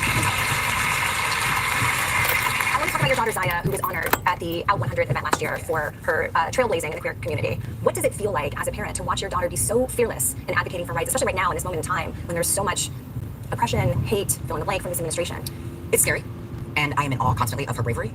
But I got pumped, the same way that we would cheer for, our son Zaire first dunk. I was like, the way she stands up for herself and the way she fights just as hard as anyone else whose liberty, whose very existence, whose very humanity is at risk. She puts it all on the line. She has 10 toes down, and she doesn't back off for anybody. It doesn't matter if you hold the highest seat in our country or you're Elon Musk, or maybe those are your dreams. She is about not only her liberation, but everyone's liberation. Because when you start to barter with whole communities and you let them in the door, they're in the house, they're coming for everybody. Did no one watch Handmaid's Tale?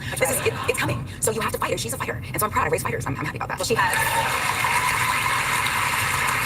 she has an excellent example in you to look up to as a mama. So I'm so happy. Congratulations on everything. Thank you for being here.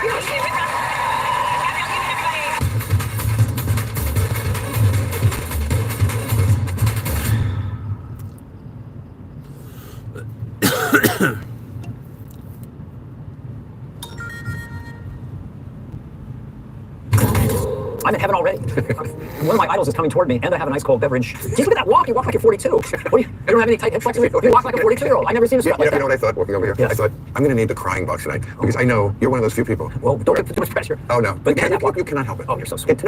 Really, you speak in material. It just oozes out of you. And we're going to do it again. I can't believe you and I never did this. We have the same manager. Right. You're constantly referred to. Dated the same women. I have a Dana Carvey tattoo on my neck. I know. And yet we never really sat down. Well, I look at us as like when I think of the 80s and the improv in this long journey. And then now here we are. But we weren't together in the improv, were we? Not really, but you were around. But you were in, I thought you were in San Francisco. Yeah, but I came down and bombed a lot. You're Bob Odenkirk, right?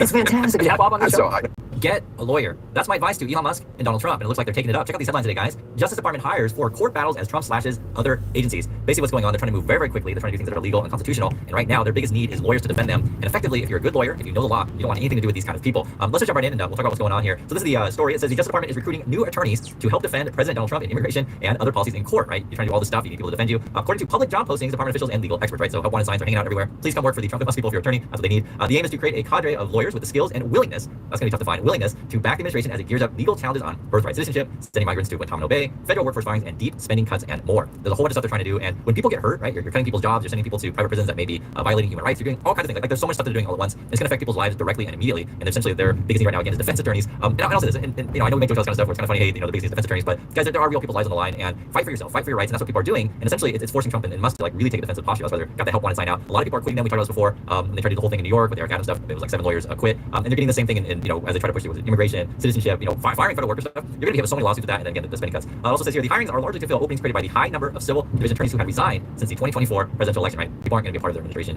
Good luck with that. And now we've got, I suppose, in the last video, the court is asking for a representative from Doge to come explain what you're doing. Please tell us your structure, your procedures, who the staff, etc. This makes Musk really mad when you ask for transparency and details of what you're up to. In fact, this is the kind of stuff he tweets out, and he tweets out like 100 things a day. So I can't show you all of them, but I'll show you the highlights. This one is interesting. It says increasingly significant consideration, and this is like a Mad Max photo. Ladies, it's time to start thinking whether the guy you're dating has post-apocalyptic warlord potential. That's what's on Elon Musk's mind, right? Is like, I guess we're trying to go to, you know, the Mad Max world where there's no law and where there's all a bunch of gangsters, you know, and gangs run around on motorcycles and spikes to fight each other. I guess so.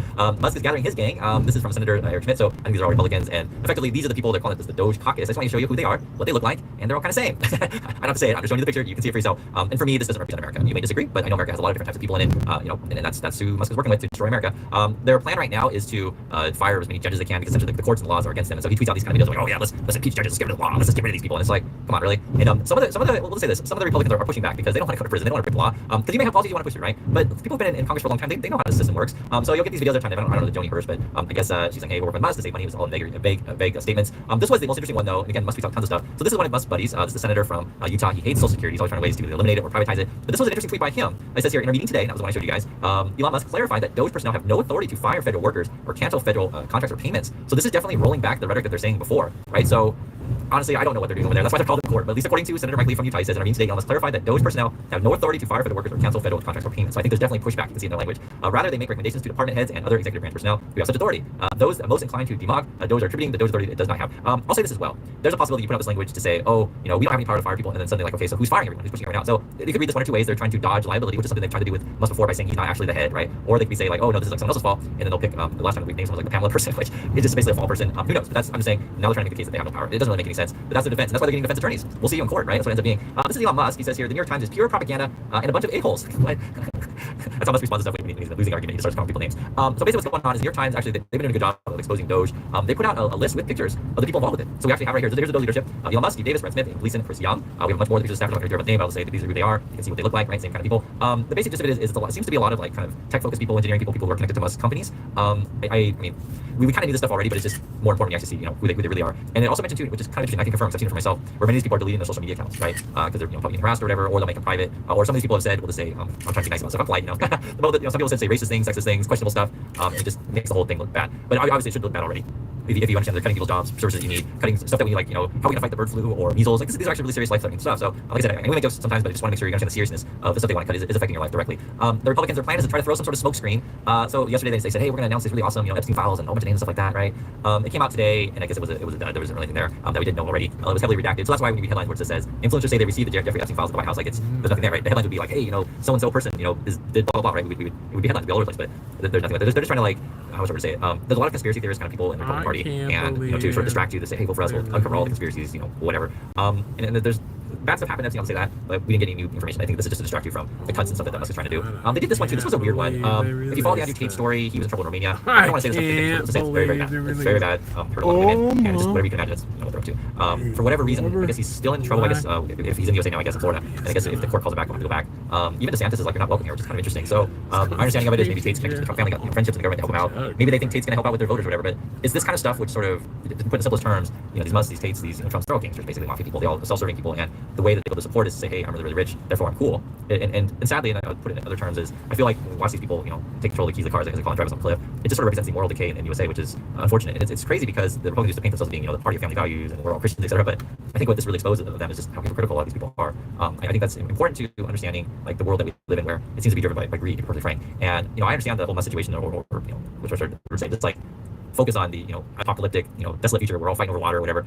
For people like us, that's how their mind works. Everything's a competition. I need this net worth bigger than your net worth at any cost. Some people think that is a worthy goal. And I'm saying there's some people out there that think so. I disagree. I think treating your fellow humans with respect leads to a healthier life, a longer life, happier life. Right? You can maintain relationships. The thing with the Musk stuff, and if you guys have followed them for a long time, it's been interesting. You've had close friends of his come out publicly and write like really long letters about their disappointed with Musk, what they know about him, etc. And it's interesting because how long can this guy keep this momentum going? On top of that, he takes a whole bunch of meds for all sorts of stuff. So you can ask Musk on that. There's been various reports on that, be it recreational, be it lose weight, be it mental stuff.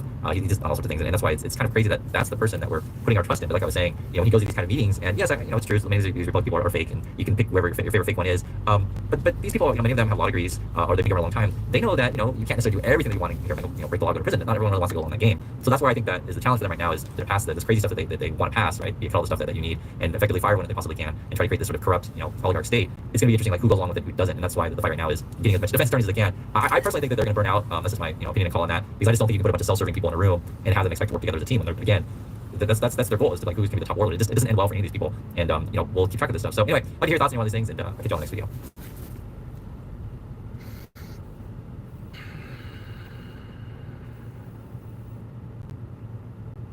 Oh, here we go. All right. I know. Chill out.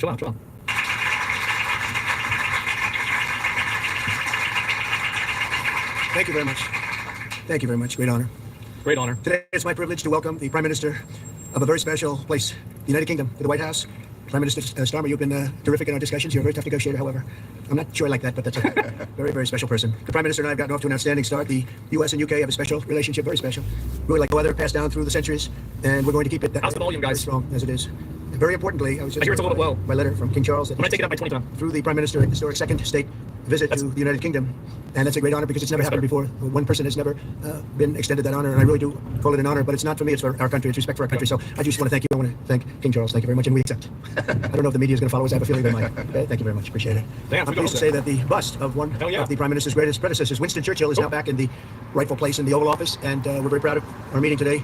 And the various breakout sessions we had were tremendously productive. Most importantly, I provided the Prime Minister with an update on our efforts to end the bloody and horrible war in Ukraine with Russia, which would never have happened if I were president. That was not going to happen. We have to make this bingo. After 3 years of alleged conflict, we need to make this bingo. 1 million Ukrainians and Russians have been senselessly killed, but the number, I believe, is much higher than that. Countless schools, hospitals, towns, and beautiful ancient churches have been absolutely obliterated. To begin the process of ending this spiral of death, I had historic back-to-back calls with President Putin, very successful calls, I might add, and President Zelensky, and my team also spoke with the Secretary General of NATO on numerous occasions, and we're working very hard to get that war brought to an end. I think we've made a lot of progress. I think it's moving along pretty rapidly. That's good. And I want to thank all of the people that are here that have been working on it. And we'll let you know what happens. It'll either be fairly soon or it won't be at all. In addition, this week I met with President Macron of France, as you know, and held talks with members of the G7. Tomorrow, the progress toward peace will continue when President Zelensky visits the White House. Tomorrow? The early Content day, tomorrow? Signing a historic agreement that will make the United States a major partner in developing Ukraine's minerals and rare earths and all right. oil and gases. And we have great understanding. I think it's going to be great for Ukraine. We're going to be at the site, and we'll be digging. We'll be digging. Dig we must. The big utility in New York, Con Edison, they used to have a sign, dig we must, and we will be digging. But much of the European aid to Ukraine has been sent in the form of loans for which they expect to be paid back, and we didn't have that honor under the Biden administration. He sent money, just sent it, money after money after money. What an idiot, bro. This Biden guy sounds like a real dumbass. Any knowledge of ever seeing it back, maybe $300 to $350 billion, but under the breakthrough agreement, very unusual, which everyone said was difficult to get, but it's really very good for Ukraine and very good for us. The American taxpayers will now effectively be reimbursed for the money and hundreds of billions of dollars poured into helping Ukraine defend itself, which by and of itself is a very worthy thing to do. We've paid far more than any other country, and with most of our support, it's been paid in military, the finest weapons anywhere in the world. This includes vast amounts of military hardware, ammunition, and various other things that we now have to start rebuilding our own stockpiles. Any other country might be accurate, more than the EU is will not. provide the basis for a more sustainable future relationship between the United States and Ukraine, and thus stimulate the long-term prosperity that will help the Ukrainians rebuild their country. It's been demolished. And the ruined infrastructure. The infrastructure, as you know, is in very bad shape. In just over 1 month, our administration has already achieved more progress toward peace than years of the other administration where they did nothing toward peace. I wouldn't understand what was happening. Our approach is basically common sense. As I said, so many of the things that we do are based on common sense. If you want peace, you have to talk, both sides. As I discussed with Prime Minister Starmer, the next step, we're making is toward a very achievable ceasefire. We hope that can happen quickly because thousands of young people, in this case, we're not talking about Americans, we're talking about Ukrainians and Russians are being killed every week, thousands. And it's a rough battlefield. It's a flat piece of land, and the bullet only stops when it hits somebody. And this week, I saw the reports, and it's I don't even want to say what they are, but thousands of people, young, vibrant people died. That's bad. And we want to stop that. Senseless. Should have never happened. This will lay the groundwork for a long-term peace agreement that will return stability to Eastern Europe, and hopefully ensure that such a terrible war will never happen on European soil, or for that matter, anywhere again. It's a horrible thing that's going on. The disaster in Ukraine shows exactly why it's so important for the United Kingdom and other NATO partners to make large investments into defense capabilities. In many cases, 4% or 5% of GDP would be appropriate.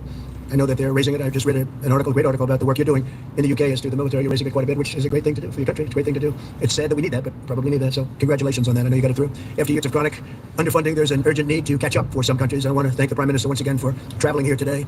Working together, I believe that we'll once again demonstrate the power of our country's unique friendship. This is indeed a unique friendship. It's been many years.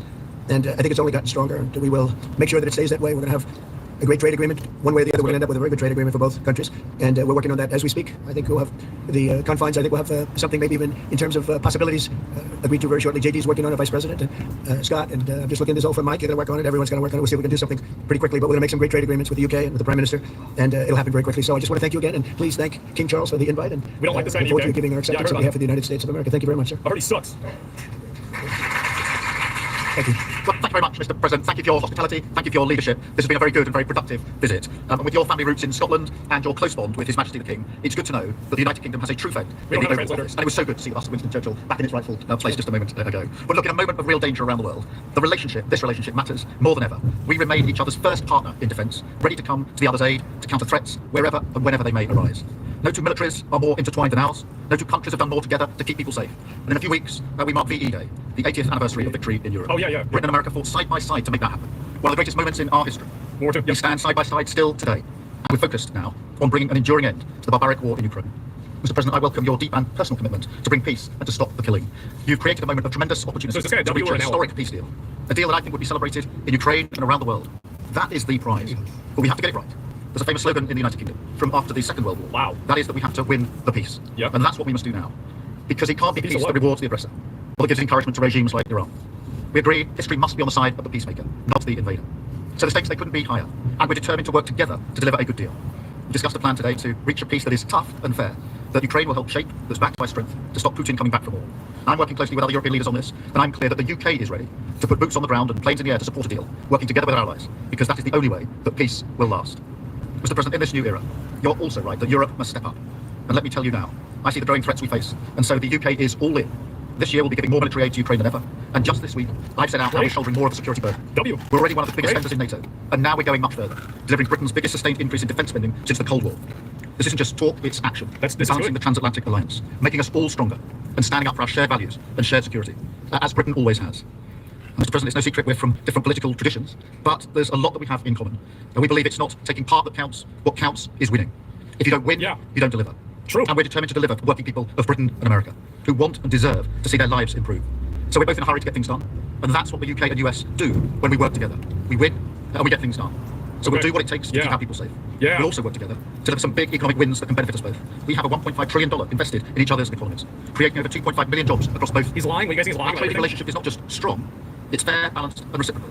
We're leaders together in so many areas, ranked 1 and 2 in the world as investment destinations, 1 and 2 for universities, 1 and 2 for Nobel Prizes, 1 and 2 in golf as well, by the way. And we're the only 2 Western countries with trillion-dollar tech sectors, leaders in AI. Wow. And look, we take a similar approach on this issue. Instead of over-regulating these new technologies, we're seizing the opportunities that they offer. So we've decided today to go further, to begin work on a new economic deal with advanced technology at its core. Look, our 2 nations together shaped the great technological innovations of the last century. We have a chance now to do the same for the 21st century. I mean, artificial intelligence could cure cancer. That would be a moonshot for our age. And that's how we'll keep delivering for our people. What does that mean in American terms? Does that mean it's keep our good? nation strong and fulfill the promise of greatness What the fuck is that that? has always defined this relationship.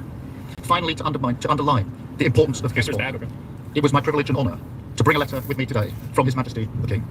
Not only sending his best wishes, but also inviting the President and the First Lady to make a state visit to the United Kingdom. An unprecedented second state visit. This has never happened before. Wow. It's so incredible it will be historic. Wow. And I'm delighted if I can go back to His Majesty the King and tell him that President Trump has accepted the invitation. So thank you. Our teams will now work together to set a date. And we look forward to welcoming you in the United Kingdom. Thank you once again. Thank you very much. What a beautiful accent. I would have been president 20 years ago if I had that accent. Okay, let's see here. Oh, God. Go ahead, please. Earlier today, you told me that you believe that foreign countries pay tariffs, but Americans who are concerned about higher prices believe, as most people do, that they're paid by consumers and importers when they import things into this country. Can you explain how you came to this belief that foreign governments are paying tariffs? And, Prime Minister, did you discuss with President Trump his repeated tweeted statements of desire. That's the same guy, to yeah. Canada. Well, he's bald. What do you expect? Has the king expressed any concern over the president's apparent desire to remove one of his realms from his control? Realms? So I'll go ahead Realms? with the first part. The tariffs are necessary because we've been treated very unfairly by many, many countries, including our friend and foe. But we've been treated very unfairly in trade at levels that nobody's really ever seen before, and especially under the Biden administration. They really took advantage of the United States. I put massive tariffs on China during my 4 years. We had the best economy in the history of our country. We're probably the best economy, maybe the best economy in the history of the world. And I used tariffs to even things up. And in particular with China, we took in hundreds of billions of dollars, and we had no inflation. And it's a myth. It's a myth that's put out there by foreign countries that really don't like paying tariffs, and especially to even up. So we've been treated badly by a lot. We're using tariffs, and I find, and you just have to look at the numbers, but I find that it's not about inflation. It's about fairness, and the inflation for us has not existed, and I don't think it's going to exist. We're going to bring our car industry back. We're going to bring our chips back. We're going to bring so many things back to our country, including pharmaceuticals and drugs.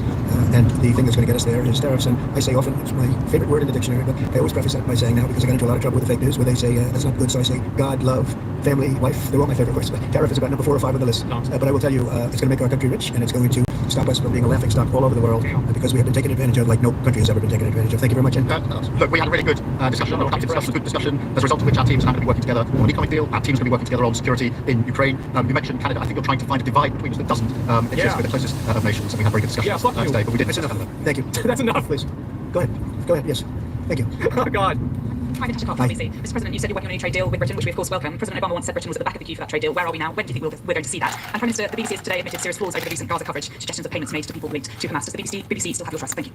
Well, they didn't do well with President Obama. He never got Is that true? a lot of things done, and he didn't get a trade deal done that was of any importance or magnitude. We've had great discussions on trade, and I think we're going to have a deal done rather quickly, as quickly as it can be done. We're going to have something, I think, rather quickly. We expect to do that. Okay. On the BBC, look, I've been concerned about the programme in question. The Secretary of State had a meeting with the BBC. I think it was yesterday, could be the day before. Thank you. Jeff, go ahead. Pardon me. Yeah. Mr. President, do you support Article 5 of the NATO Treaty? And are you concerned that it might be triggered if European peacekeeping forces end up in Ukraine? I support it. I don't think we have any reason for it. I think we're going to have a very successful peace, and I think it's going to be a long-lasting peace. And I think it's going to happen hopefully quickly. If it doesn't happen quickly, it may not happen at all. And we want it for 2 reasons. Number one, I want to see on a humane basis, I want to see soldiers stop getting shot. It's largely a soldiers. Towns have been obliterated, but it's largely that. And I don't want to pay billions and billions and billions of dollars, nor does the Prime Minister or anybody else, on a senseless war that should have never happened. And we're going to get it taken care of. But I think it's going to be a peace that's going to be long-lasting. Do you have a question for the Prime Minister?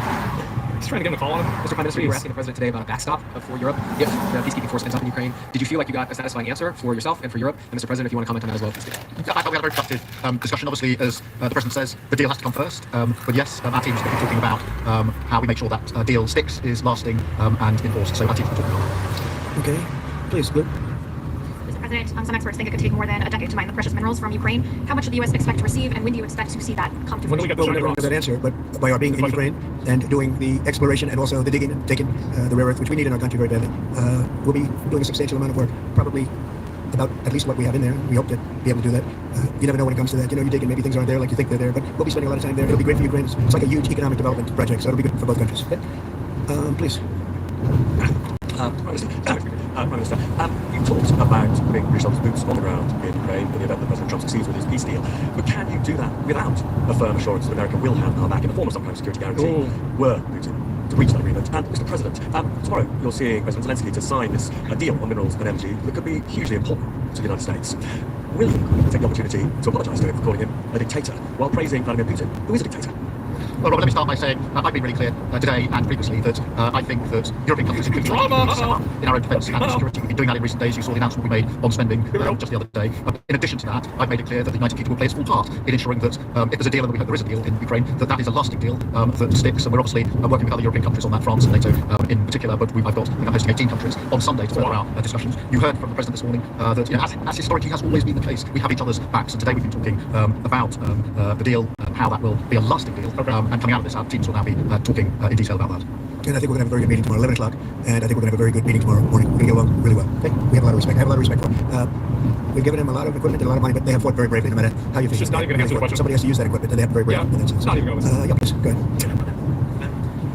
End this Saturday, and there's been some worry that phase 2 might never get there. Do you believe that phase 2 of the ceasefire in Gaza will come to fruition? And have you spoken to Netanyahu about this? And for the Prime Minister, this peacekeeping deal has been pushed forward by the UK and France as well. Have you been in discussions with any other European countries to join this initiative? And are you expecting Commonwealth countries to also join the efforts? Thank you.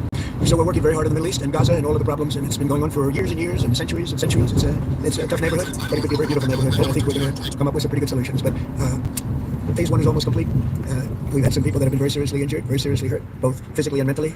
They've come out of there very, very Hey everybody, this is Randy Santel, Atlas, and I'm very, very excited tonight. I'm going for overall food challenge win number 1322, coming off that delicious and massive 10-patty Brigham Burger challenge at Burley Burger up in Ogden, Utah last night. Well, I'm actually for the first time south of Salt Lake City. I am in Provo, Utah. We've got lots of people here, which is much appreciated. Yes. We are in Provo, which is the home of BYU, Brigham Young University, but it's also the home of one of the two sensuous sandwich locations. There's another one nearby in Orem. They both offer this 24-inch sandwich challenge. Now, this is a pay-to-play, so no head turns today. For the base challenge, I've got just 30 minutes to finish a 24-inch sandwich, 2 foot long. I'm actually going to be trying to double the challenge today, which is a pay-to-play, so I've got to pay for under $24 each, so $48. All it has to have is one meat and one cheese. You don't have to add vegetables or nothing. I wanted to go big on this one, along with doubling it up, so I've got 2 different sandwiches. Like over 1,000 people have done just one, so I'm trying to do 2, which is going to be 4 feet total. I'll be the first person, hopefully, within the half-hour time limit to join the 48 inches club. They had a whole bunch of sandwiches I could have chose. This one's actually a warm one, or at least it was when it came out. This one's a cold one. This warm one is called the Spicy Enticer. It's got pastrami, pepperoni, and Italian sausage, and then I've added Swiss cheese. This one right here is the cold one. It is basically the sensuous sandwich, which is their top seller, which has turkey, ham, roast beef, and jack cheese. But this is actually the tantalizer, which also has pastrami. In addition to all of those meats and the cheeses on this thing, I've also got lots of healthy vegetables. I know there's banana peppers, there's jalapenos, there's lettuce, there's tomatoes. This hot sandwich has mayonnaise. This cold sandwich has honey mustard, and then I know this cold sandwich also has oil and vinegar. I'm going to try to finish all of this within 30 minutes. For the base challenge, if you finish one, you still pay $24 for it, but you do get a sweet t-shirt and you get your name and photo as a Polaroid up on the wall of fame at whichever location, either in Provo or Orem, of sensuous sandwich. So, I am hungry, I am ready to eat. Had a great workout today, so let's shut up and eat. Let's get this challenge started.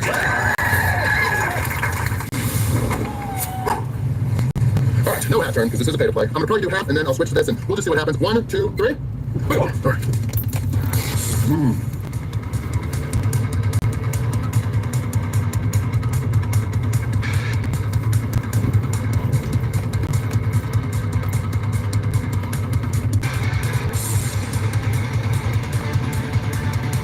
I'm eating like I'm running out of time, but I have plenty of time.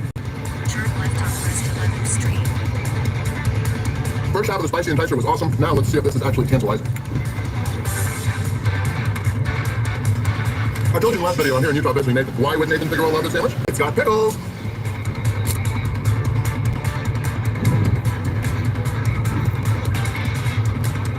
Turn left on West Washington Avenue. That is a very meaty sandwich. Let's get it down.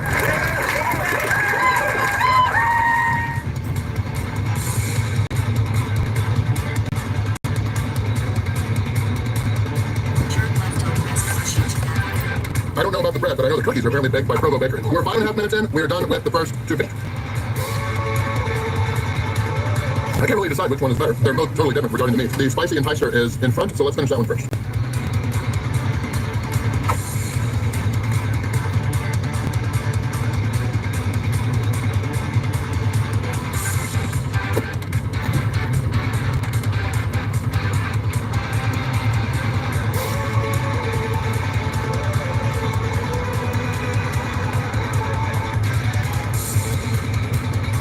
I got au jus just in case I needed it, but I haven't needed it. This is all very good. And each one has some sauces. This one got honey mustard. This one had mayonnaise. Very good. I should have turned my hat anyway because my wallet's been missing for most of the day and I don't have it with me. We did find it, but Daddy, Nathan is paying today, so. Thanks, Daddy. Can I get some cookies when we're done too?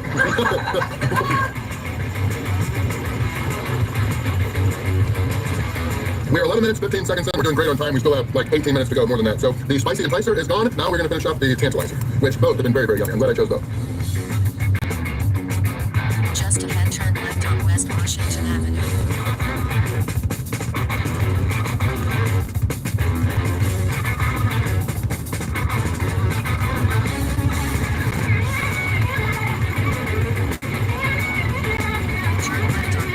I'm trying my best to leave no doubt, but this dang lettuce is making it really difficult. We've got 6 inches left between me and Gloria, being the first to join the 48 inches club. Wall of Fame.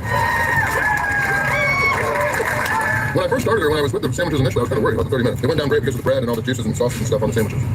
And the meats in general are thinly sliced. They're pretty easy to eat.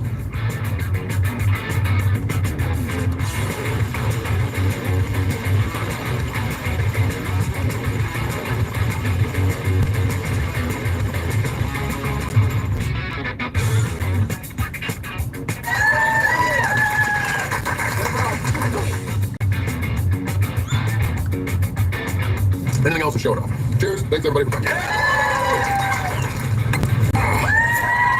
Oh, my hand was already forward. I will say that I do feel bad that I ordered this whole thing of au jus. It really did not need it at all because both of those sandwiches were wonderful. I don't know what I would order if I came back to just eat a normal foot-long sandwich. I definitely enjoyed both of those, and they were completely different because one had pepperoni and Italian sausage, and the others were basically the sensuous sandwich, but with pastrami. All the meats were awesome, so I'm really happy with both the sandwiches I ordered. So big thank you to everybody here with sensuous sandwich. I am the first person to finish 4 feet, or 48 inches. Tons of people have finished just 24 inches, or 2 feet. My time, 19 minutes and 25 seconds. Each sandwich is $24, I think. Typically, they have some Provo Bakery cookies for dessert, but there are a lot of those because we're here later in the day. So, well, really, I don't need dessert anyway because I'm going to be eating a lot of dessert tomorrow at Brooker's Founding Flavors. That video will be next. But usually say, even if you don't want to try the challenge or have a sandwich in general, but that doesn't work here because it's sensuous sandwich. You better come here if you like sandwiches because there's not much else. But there's a bunch of sandwiches to choose from. They've got chips, of course, they got drinks and all that stuff. And apparently, there's cookies if you want them for dessert. But definitely get here for a normal size sandwich. Or hopefully, many of you watched this and said, hey, I could join the 24 Inches Club. So do that. Thank you guys all for being here. It was overall food challenge win number 1322. If you like this video, be sure to watch either this one or this one. Both past challenges filmed here in Utah. Win before you begin, just like I did tonight. Thanks so much for watching. Hey everybody, this is Randy Santel. Alice is you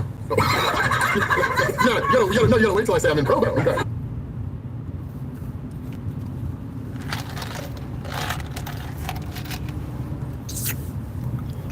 The video you've clicked on and are about to watch is objectively pointless. The videotape format war between VHS and Beta happened some 40 years ago, and nobody has any legitimate reason to be sticking up for either format because, newsflash, we're kinda done with analog videotape.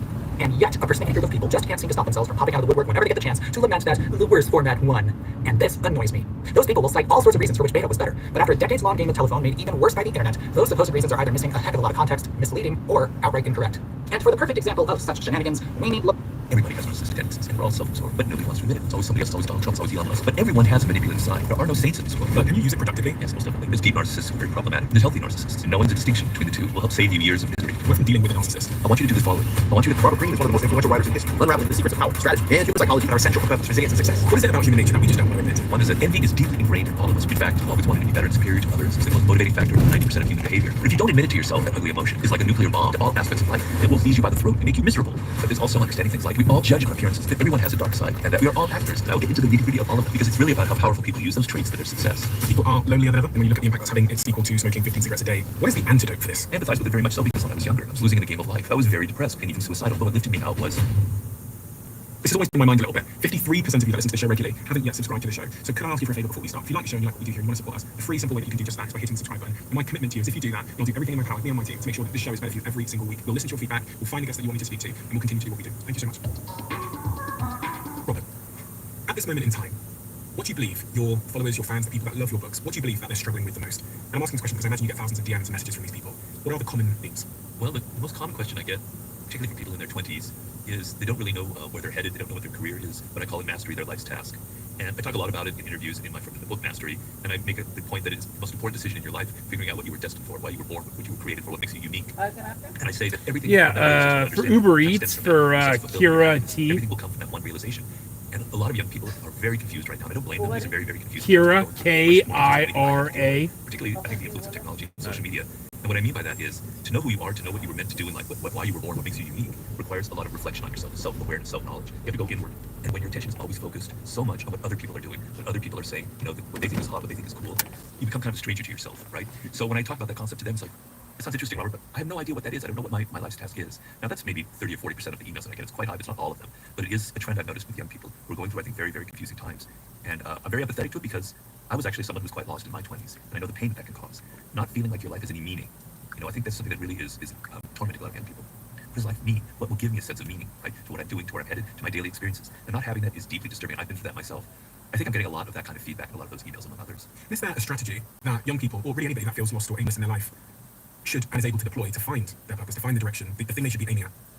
Well, you have to get out of this way of thinking that so many people have, which everything has to be simple and linear, and I'm headed in this direction, it's got to be a solution, like I'm hacking my way to the truth. Life doesn't work that way.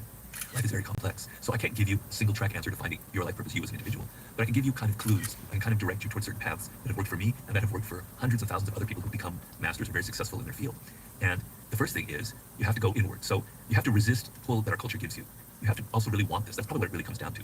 Are you unhappy? Are you frustrated? Are you hitting kind of rock bottom? Is this a turning point in your life where you realize if I keep going this way in 5 years, it's going to be really serious? Okay, it has to be important to you, and you have to have a sense of urgency. And with that sense of urgency, you have to make some decisions. And one of the decisions that's absolutely essential is to pay less attention to what other people are doing, to pay less attention to what other people are saying, to pay less attention to what people are telling you you should be doing, and to go inward and think about yourself, and think about what you love and what your interests are. That have nothing to do with what people are doing on social media, the things that grab you, that excite you deeply inside in a way that's almost irresistible. Now, for me, I can say that it was always been writing, okay? And I just couldn't figure out what kind of writing. But there's also things like, when I ever read anything that has to do with ancient history, particularly the origins of humanity, hundreds, tens of thousands of years ago, I'm so excited. I can read every single article about them, every discovery that takes place in Africa about our origins. It just puts my mind in a spin to think that this is who we were 100,000 years ago, and this is who we are now. I want to know more. That's like it's one of these things that hits you in the gut. Well, the people out there, you have that. There's something like that. You had it when you were a child. You had it when you were 2, 3, 4 years old, 5 years old, and you've lost it because you're listening too much to other people. So it's kind of like archaeology would be the metaphor. You have to dig and dig and dig and find those bones and those relics, those artifacts from your past, the things that really excite you, as well as the things that you hate. Now, if I were to go, kind of do a reverse engineering, which I do with a lot of people who are successful like yourself, I could go back and kind of find that with you, where that hit you, because you had a particular path that led you to doing these podcasts. I know it wasn't a straight line. You deviated. You were in some other job that you hated, and then you slowly found your way.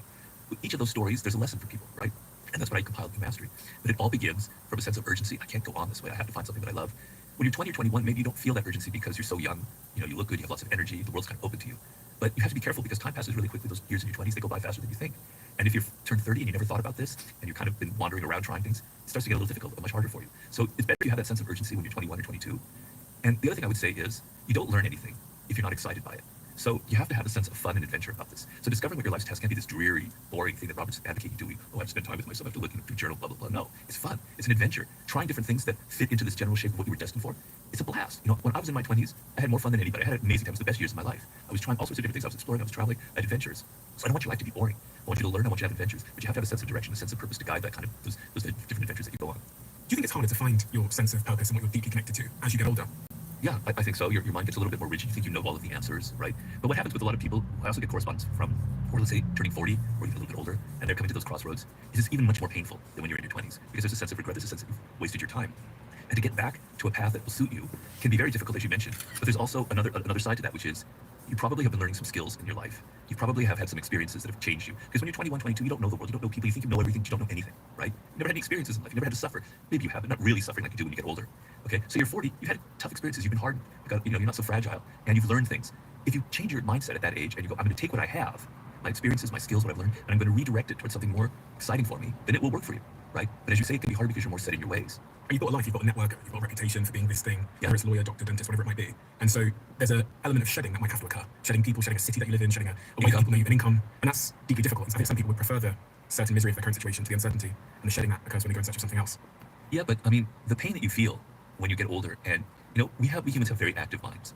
We're gifted with the most powerful organ in the entire universe, the human brain. The billions of possible connections in our brain is greater than in the entire universe. It is the most amazing instrument, and our brains are very active. And when you get older, and you don't have anything to put your brain onto, and things are slowing down, you don't realize that that's making you depressed. You don't realize that the fact that you haven't been able to fulfill what you were meant to fulfill is actually the source of your misery and unhappiness. You will blame it on other people, you will blame it on the world, you will blame it on politics, you won't look at yourself and realize that it comes from you. And the sadness comes from you and the fact that you're not maximizing, not exploiting this gift that you were given. So it might be difficult to shed all of that.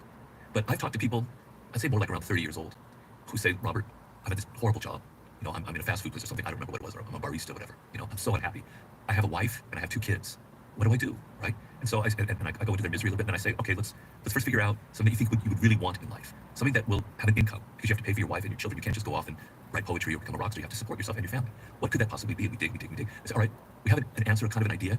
I want you to do the following. I want you to carve out 2 hours, or as much as you can at night, where you start exploring this field on the internet, and you start considering maybe going to night school, okay, and taking classes and change this course.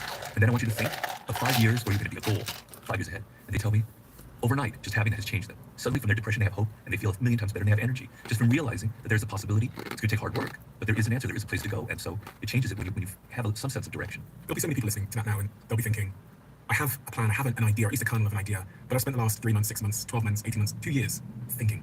And not doing. No. People stop me all the time and they'll say, Steve, I'm thinking of starting a podcast. And I'll say, how long have you been thinking about this for the last 2.5 years? Yeah. I talk in Mastery about a concept called learning by doing.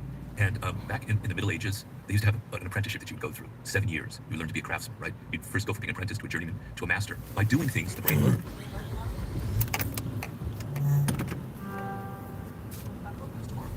And it fails. You have learned so many things. You've learned more in those 3 months of failure than you have in 2 years thinking, or 5 years of getting an MBA from some school, putting yourself in massive debt. Learn by doing. Learn by failing. Why is Kira, K-I-R-A. so tempting to people? Like, why do we love to... Kira. Because you're afraid of failure, quite honestly. Freud has a word for it in German, Erfolgsangst, which means fear of success.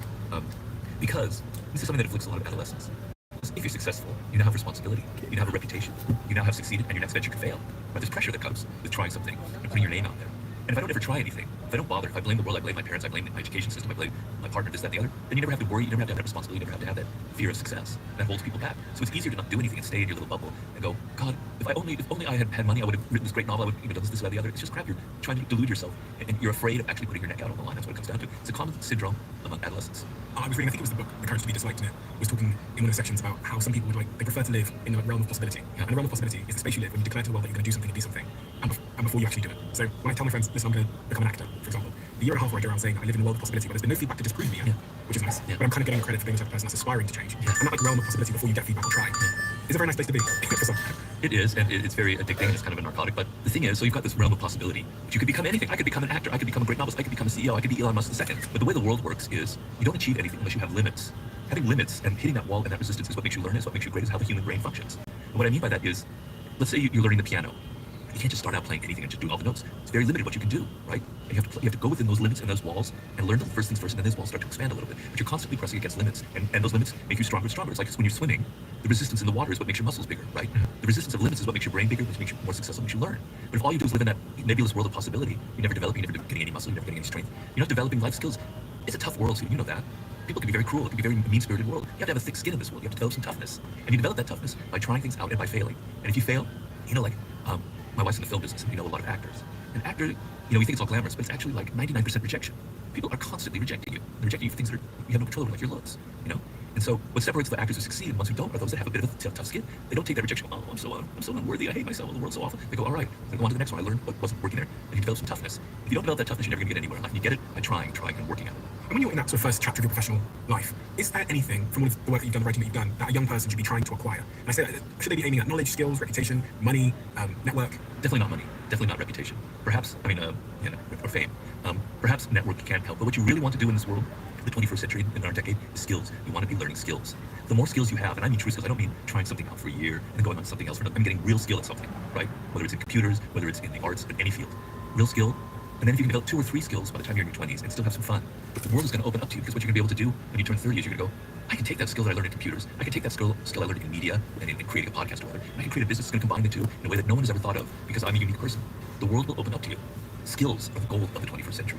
And if you're seduced by money, if you think about money, you're doomed, because that's not what matters in life. Because let's say you have 2 job offers. One is at Goldman Sachs, opening position $150,000 a year, and one is at some startup for $30,000 a year, and you're living in New York, and you're going to be starving, you're going to be sharing a miserable little flat somewhere in Bushwick, whatever, okay? Take the $30,000 a year job, because you're going to learn so much. You're going to be hands-on. Whereas in that other job, you're going to be lost in there. You're going to be among hundreds of other young people, and you're not going to have responsibilities. Here, you're going to have responsibilities. So money is not what matters to you, because when you're in your 20s, you can starve. You can live on less food. You can have it a little tough because you're young. I know myself. I was very poor. I lived in London. Had a job in London in 1984, I believe. 1984, and I was making, I think it was 30 pounds a week. Maybe it was less than that. It was my starting salary. And my girlfriend at the time, the only thing we could eat was turnips and cauliflower. Cauliflower cheese was our main dish. But I was 25, I could handle it. So you can handle not making money and learning, because that's what's most important. I don't think many young people in that first season of life realize how long life is. So, we try and take shortcuts, we try and get to the money as fast as we can, but we're telling you to take a longer road, which is the acquisition of skills, even at the cost of some of those short-term rewards that are very tempting to post on Instagram. Yeah. Well, also, you look at somebody like Steve Jobs. I can relate to that because he wasn't interested in money at all. It was never the motivating factor. It's never been my motivating factor, right? I wanted to have fun, and I wanted to be successful, and I wanted to be able to thrive. Thank you. He wanted to design a beautiful, physical world. It ended up he was like the richest man in the world. Thank you. But he never cared about money. It wasn't what motivated him. I never cared about money. And now I'm not as rich as Steve Jobs, but I'm doing fairly well. Because it'll come to you. If you play the game right, if you learn the skills when you're young, and then you develop your own business, by the time you're 35, you'll be making 4 times what you would have made at that Goldman Sachs job, right? That's how the game is played these days. Starting your own business, being an entrepreneur. Being an entrepreneur is the most powerful position. Painful. Some people aren't destined for that. It's not in their DNA. But to me, that's what we should all be aiming for. Be your own boss. Personally, I hated working for them. But being an entrepreneur, starting your own business, that has a niche in this world, you're going to make all the money that you'll ever need. Quite painful being an entrepreneur. I think actually Elon said, building his business is like chewing costs, staring into this. And I can relate to some degree from businesses I've been in for years. Just the immense hardship and uncertainty, and I guess there's at times a sort of envy for your team members who are unaware of the chaos that one has to endure to make sure everybody's paying on time and make sure everyone's happy. Okay, but the lesson for me in all of that is altering your sense of what pleasure and happiness is. So in the moment, it's painful, right? We don't like pain. Nobody likes pain. I don't like pain, right? But if your sense of what pleasure is, happiness is only like here, from the present moment to here, it's going to be very hard to get out of that. But if your sense of pleasure and happiness is here, long term, yeah, then you've got power, you've got maneuverability, you have room to maneuver, and that's the key to the whole thing. So. Okay, so you're saying that if I have a short-term view on happiness, I expect it today, now, and every day, yeah, then my life's not going to be great. But if I expect happiness to be a long-term, yeah. So look at you now. That's what I'm trying to say. You're pretty happy, I imagine. Yeah. You're pretty fulfilled, right? Yeah. And you wouldn't have gotten there if, when you were 24, whatever, you just gave up because it was so painful. I better just go grab that easy job working for a bank or something. You'd be miserable now. Whereas look at you now. That's what I'm trying to open people's minds to. Follow Steve Bartlett here. That's the model. one of the other things I think helped me get here is my dark side. You talk about dark sides a lot. And when I say my dark side, I mean the insecurity, the shame, the wanting to fit in, all those kinds of things that act as a driving force. And a lot of people have a dark side. I've heard you talk about how all great achievers have a bit of a dark side in them. How do we channel our dark side so that it's productive and not destructive? I was talking to somebody the other day who is a very successful entrepreneur, and they have their own story of like shame, embarrassment, and trying to run away from the same life they used to have, and that made them successful. But now they work 18 hours a day. They're just like almost addicted to their work. So I wonder if it can go too far. Yeah, but they say they're happy. They do. Yeah, they say they're really happy. Do you believe it? It's hard to distinguish true happiness from the contentment that you get when you are successfully escaping your dark side. Do you know anything about that? Because this individual has successfully ran away from their darkness, and they appear to be in a state of contentment because they're succeeding in their pursuit of running away from their past. But I don't know if that's happiness. A yogi might tell me that happiness is when you stop running. Well, you know, I worked for somebody. I was on the board of directors for this company, American Apparel, which no longer exists. And CEO Dutch Hartney was the founder of the company, an incredible entrepreneur who, from one little shop here in Los Angeles, when I met him, created this empire. And it was incredibly rewarding, and he was, I'd say, a very fulfilled person, but he couldn't stop. He couldn't stop. It was like a demon possessed him. He had to have more. He had to build more buildings. He had to have more American Apparels all over the world. He leveraged himself, and then when the crash occurred in 2007, just before the company, staff of the company went public, he was so in debt that the company never recovered, right? He tried too hard. He didn't know the limits, okay? So part of this isn't, when I said if money motivates you, then you're going to have that demon. If fame and reputation motivates you, then that demon's going to seize you by the throat. They're going to make you work 18 hours until everybody eats your dust and you humiliate all your enemies, and you're miserable, right?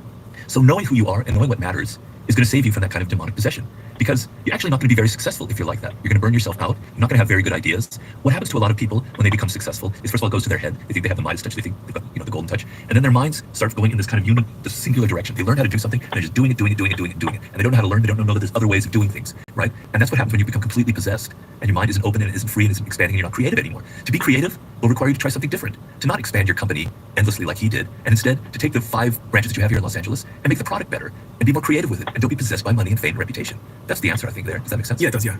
Yeah, something that I think many persons struggle with, which is in part this idea of focusing on the thing in front of you versus getting too distracted with other opportunities. I wanted to talk to you about this idea of focus. Sure. And how important you think it is for mastery. Yeah. I mean, some young people who will say to me, oh, I'm doing this little crypto thing here, and I've got this hair business here, and I've got this other thing here.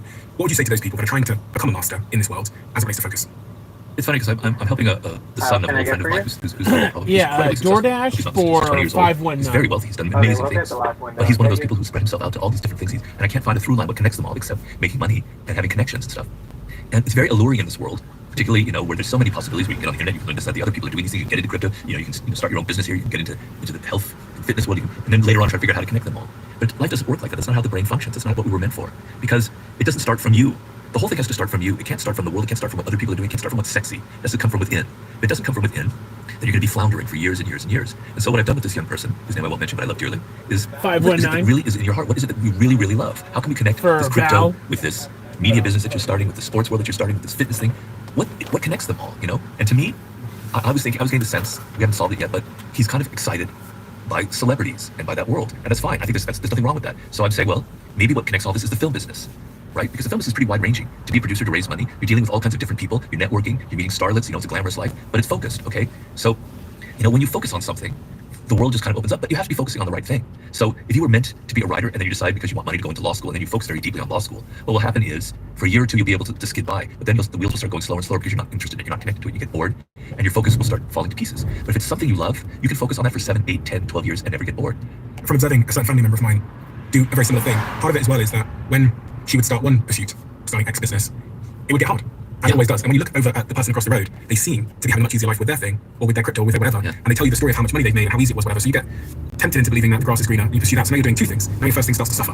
And I think especially in the early season of life, when you don't have Elon Musk resources, much of the game is focusing enough on one thing to build those resources so that you have the chance of being able to do more than one thing, spreading your bets a bit more. But in that first season, when you're in resource accumulation phase, I think my early investors in my company, I remember one day emailing my first investor, who's a very successful man, and saying, I've got an idea. And it was an idea other than the one he'd invested in. And I remember the email, I was 18 years old, and he hit me so hard on that email. He was like, if you don't focus on one thing, you will never. But you were the one that was pursuing this other. Yeah, I was trying to buy one. Yeah, so my investor was a very successful man, and I emailed him this other idea, which I thought was amazing. And he sent me this email back because I've been hit by a whip. And he was like, if you don't focus on one thing now, you will never be successful. Because also you rob yourself, as you said, of the chance of accumulating deep skills. Yeah.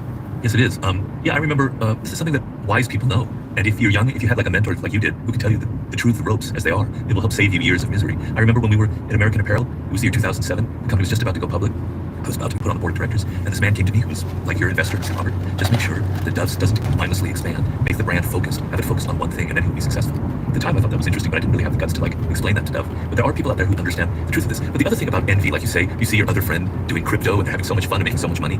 tell you this bullshit. They're not having as much fun as you think, right? People create a front on Instagram or TikTok or wherever, and life seems so glorious, but they're never having as much fun as you might imagine. You know, in my book, Laws of Human Nature, I talk about Aristotle Onassis, who in the 60s was the wealthiest man in the world. He was married to John F. Kennedy's widow, Jacqueline Kennedy, Jacqueline Onassis. Who could be happier than that? He had yachts, etc. He was the most unhappiest, miserable person in the world, as Jacqueline Kennedy explained in her autobiography. He was such a mean-spirited, unhappy person, and everybody envied him because he had this beautiful wife and all that money.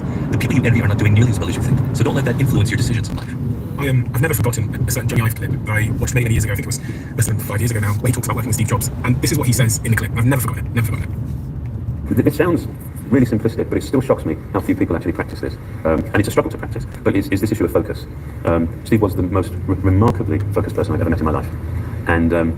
And the thing with focus is it's not sort of like this thing you aspire to, or you decide on Monday, you know what, I'm going to be focused. It is every minute, why are we talking about this? This is what we're working on. You can achieve so much when you truly focus. And one of the things that Steve would say, because I think he was concerned that I wasn't, he would say, how many things have you said no to? And I would, honestly, I would have these sacrificial things, because I want to be very honest about it, and so I say, well, I said no to this, and no to that. And but he knew that I wasn't vaguely interested in doing those things anyway. So there was no real sacrifice. What focus means is saying no to something that with every bone in your body, you think is a phenomenal idea, and you wake up thinking about it, but you say no to it because you're focusing on something else. Yeah, amen. That's the church of focus. I agree with completely. I mean, I hate using my own examples because I'm a rara avis, I'm a rare bird. But I have this book that I'm writing, okay, and it's on a very specific subject. And I get distractions all the time. People want, I can do the speaking engagement in India where I've never been before, or Egypt, kind of thing, or get involved in this television project. And I'm actually never really seduced by it because I just love writing. But where it really comes down to is I'm writing this book, and it's going really not well. It's because I'm not focused on the actual thing I'm trying to say. So you can bring that level of focus down to the finest point of your business or your writing, whatever. What is it you're trying to say? What is it you're trying to accomplish? What is your brand really about? Get into the nitty-gritty, get into the little fine grains of sand, and know what that is. So every time I'm writing my chapter, and I start writing about something that's not directly relevant to what it's about, what the reader's going to be interested in, I'm making a mistake, and I make the mistake for several weeks, and then I realize it, and I pull back. So that level of focus has to have a lot of energy behind it, because you're so in love with what you're doing that when you deviate from it, this little radar inside your brain goes, you're off, you got to get back to it, right? And it's painful. But when you do get back to it and things do click, it's incredibly pleasurable. So the focus for young people that seems so painful, God damn it, everyone else is having so much fun, I'm having to learn this. Just keep telling yourself that you're doing something that your brain is going to reward you with several years down the line. So that friend of yours that seems to be having so much fun, in 3 years, they're going to be sliding down the ladder, working at some crap job, where you're going to be rising up. So just keep your mind on the larger issue there, and know that working with what your brain works well with will pay incredible rewards down the line. Like this, when they talk about compounding returns in life, they always say that it's slow, then it's fast. And even this podcast, if you look at the graph of this podcast, for the first 3 years of me recording in my cupboard on Sunday nights alone, completely flat, no one's listening. And then by maybe I'd say year 4 or year 5, it goes straight up. Yeah. And that's a consequence of those first 3 years were acquiring skills, understanding what people liked and why they liked listening to the show, actually getting better as a talker, speaker, an interviewer, etc. And what most people miss is they miss that internship of the slow, lonely, unrewarding couple of years because they lose focus. No one's clapping, no downloads. I've never seen another route. I've never seen another path there. I've never seen the overnight success. Well, I mean, I know I can name 5 other podcasters who have the same story as you've told me that. Lewis Howes, Chris Williamson, Jay Shetty, they all have the same story. For several years, nothing. Crickets. And I knew these people when they were just starting out. And then that happens. I remember when I was working with 50 Cent on the book, The 50th Law, people look at rap stars, they go, wow, the glamour, the fun, the excitement, the sexiness, the lifestyle. But he said, I knew him because I was with him. Nobody worked harder than 50. He was incredibly disciplined and incredibly focused. And when he made it in the music business, it took incredible years of difficulty, hardship, and failure. But nobody ever sees that. They only see him in concert and all the glamour and all the fun. They never focus on the years of grit and near failure. He got shot, he nearly died. His record label dropped him. He had to work his way back up into the music industry from the very bottom until Eminem finally noticed him. But we don't see that in these celebrities, all the grit and the hard work that took them to get there. We just see the success and we get seduced by the success. I've heard you reference before Howard Gardner's Frames of Mind, Theory of Multiple Intelligences book. And in that book it says that there are 5 types of intelligences: logical intelligence, linguistical intelligence, interpersonal intelligence, spatial intelligence, and bodily intelligence. And it defines them quite differently. Logical is the ability to reason and solve problems and think in abstract terms like scientists and mathematicians. Linguistical intelligence is things like writers, lawyers, and poets. You're one of those writers. Interpersonal intelligence are leaders, psychologists, and teachers. Spatial intelligence are architects, artists, and pilots. And lastly, bodily intelligence is athletes, dancers, and surgeons. How important is it to know your form of intelligence to be successful in life? So figuring out what that is incredibly important. And the reason why I like this book so much is we tend to think of intelligence as intellectual, as, computer programming or mathematics or whatever it is, having a PhD in this field. But that's not intelligence. Intelligence is also bodily intelligence. Like somebody like Kobe Bryant in basketball is as intelligent as Albert Einstein, but in a different way. So you have a parent who's always geared towards, going to the best school and being an intellectual giant, and their child wants to do ballet or sports or something, and you kind of look down on that and you say, no. You're setting your child up for misery. Recognize what one of these frames are for your child and press on it and let them go in that direction because it's what they're naturally gearing towards. It's what's fun, right? So for me, it was linguistic intelligence, words. Since I was a child, words bewitch me. I can't believe that we have words to name things and that they're these symbols with letters that have sounds. But a lemon isn't a lemon, it's just a word. And I was like, 5 years old, what the hell can that be? That's so interesting, that you can take a word apart and spell other words with it. So I knew very early on that it was words. And I absolutely stink at one of these intelligence is mechanical intelligence, knowing how to build things. I'm terrible at that. which is very odd because my father was brilliant at that, and he wasn't good at any of the others, and I didn't inherit it. So that goes all, that kind of debunks genetics right there. But so figuring out which one of those and leaning in it and making that the direction of your life is so important. So if your thing is interpersonal intelligence and you understand that, and you're not heading into a job in which you're social and around people, you're gonna be so miserable. But if you know that what your thing is interpersonal intelligence, you've got like 100 different directions you can head into. That doesn't mean you have to only be a social worker. It just means you have to be a leader of people because you understand you like being around people, you like working with others, you're very empathetic. There could be 100 different kinds of jobs. But once you know that, it gives you a sense of direction. It's by far the most important step for people, and I always recommend people reading this book. It's very, very important. Much of the reason we lose focus, as I've seen in my own friendship group with my family, is because of envy. Yeah. How important is it to get control of one's envy? I've heard you describe it as the ugliest emotion. Well, it's ugly in the sense of, it's an admission that you feel inferior, that you feel that somebody is better than you are. And who wants to admit that? There's a very famous psychologist named Alfred Adler from the 20s, he was a disciple of Freud. He thought this ability of always wanting to be better and superior to others was the most motivating factor of 90% of human behavior. That we always want to feel at least that we're superior in some way. In the sense that we're inferior creates what he calls an inferiority complex. So it's very, very painful to tell yourself that this person is doing better than you are, or that they're younger and better looking than you are, that their wife is more interesting than you, or their kids are doing better, because it means it's a slight on you, right? We are very prone to envy genetically by the way our brains operate. So it's a known factor that chimpanzees are prone to feeling envy, right? If you give one chimp a banana or a grape and don't give another one, you'll be giving that kind of evil eye, the stink eye that we associate with envy. So it's something that's in primates. And what it comes from, I believe, is our brains operate by comparison. That's how we learn, that's how we understand things. We understand that this is a wild animal because it's not that other thing over there. Our brains compare bits of information to decide what is what's different from what's the other thing. So our brains are geared towards comparing. And when you create a social animal, we're the most social animal on the planet, and you have that brain that's constantly comparing, we're using that mechanism to compare ourselves to other people, and always wanting what other people have.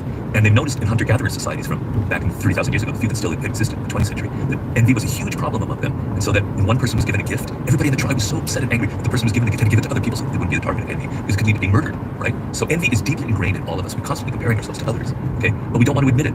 So if I compare myself to some other writer who I think is having a better life than I am, who's sold more books than me, what I'll do in my mind, instead of saying he deserves that or she deserves that because they are actually a better writer, I'll go, they don't really deserve that. They're hack. They're just doing that because they know what the public wants. And my book's going to be read 100 years from now, but nobody will read their books in 5 years. I justify it to myself, right? I don't feel envy. No, I'm not saying that person's superior. In fact, they're actually inferior to me. That's the games that we play when we envy other people. And it's something that social media is like a nuclear bomb of envy, right? So 60 years ago, I wouldn't know what my neighbors or friends from college are doing and how much money they're making and how happy they are. But now you know what everybody on the planet is doing and how good they are and how happy they are and the incredible trips they're taking and the great schools that their children are getting into, on and on and on. So it's this machine for manufacturing envy, and it's infesting our political system as well. It's seeping into all aspects of life, but nobody wants to talk about it, nobody wants to admit it. The main thing with envy is to admit that you feel it, okay? So I will get on my hands and I will say, you know what? Sometimes I actually envy Ryan Holiday.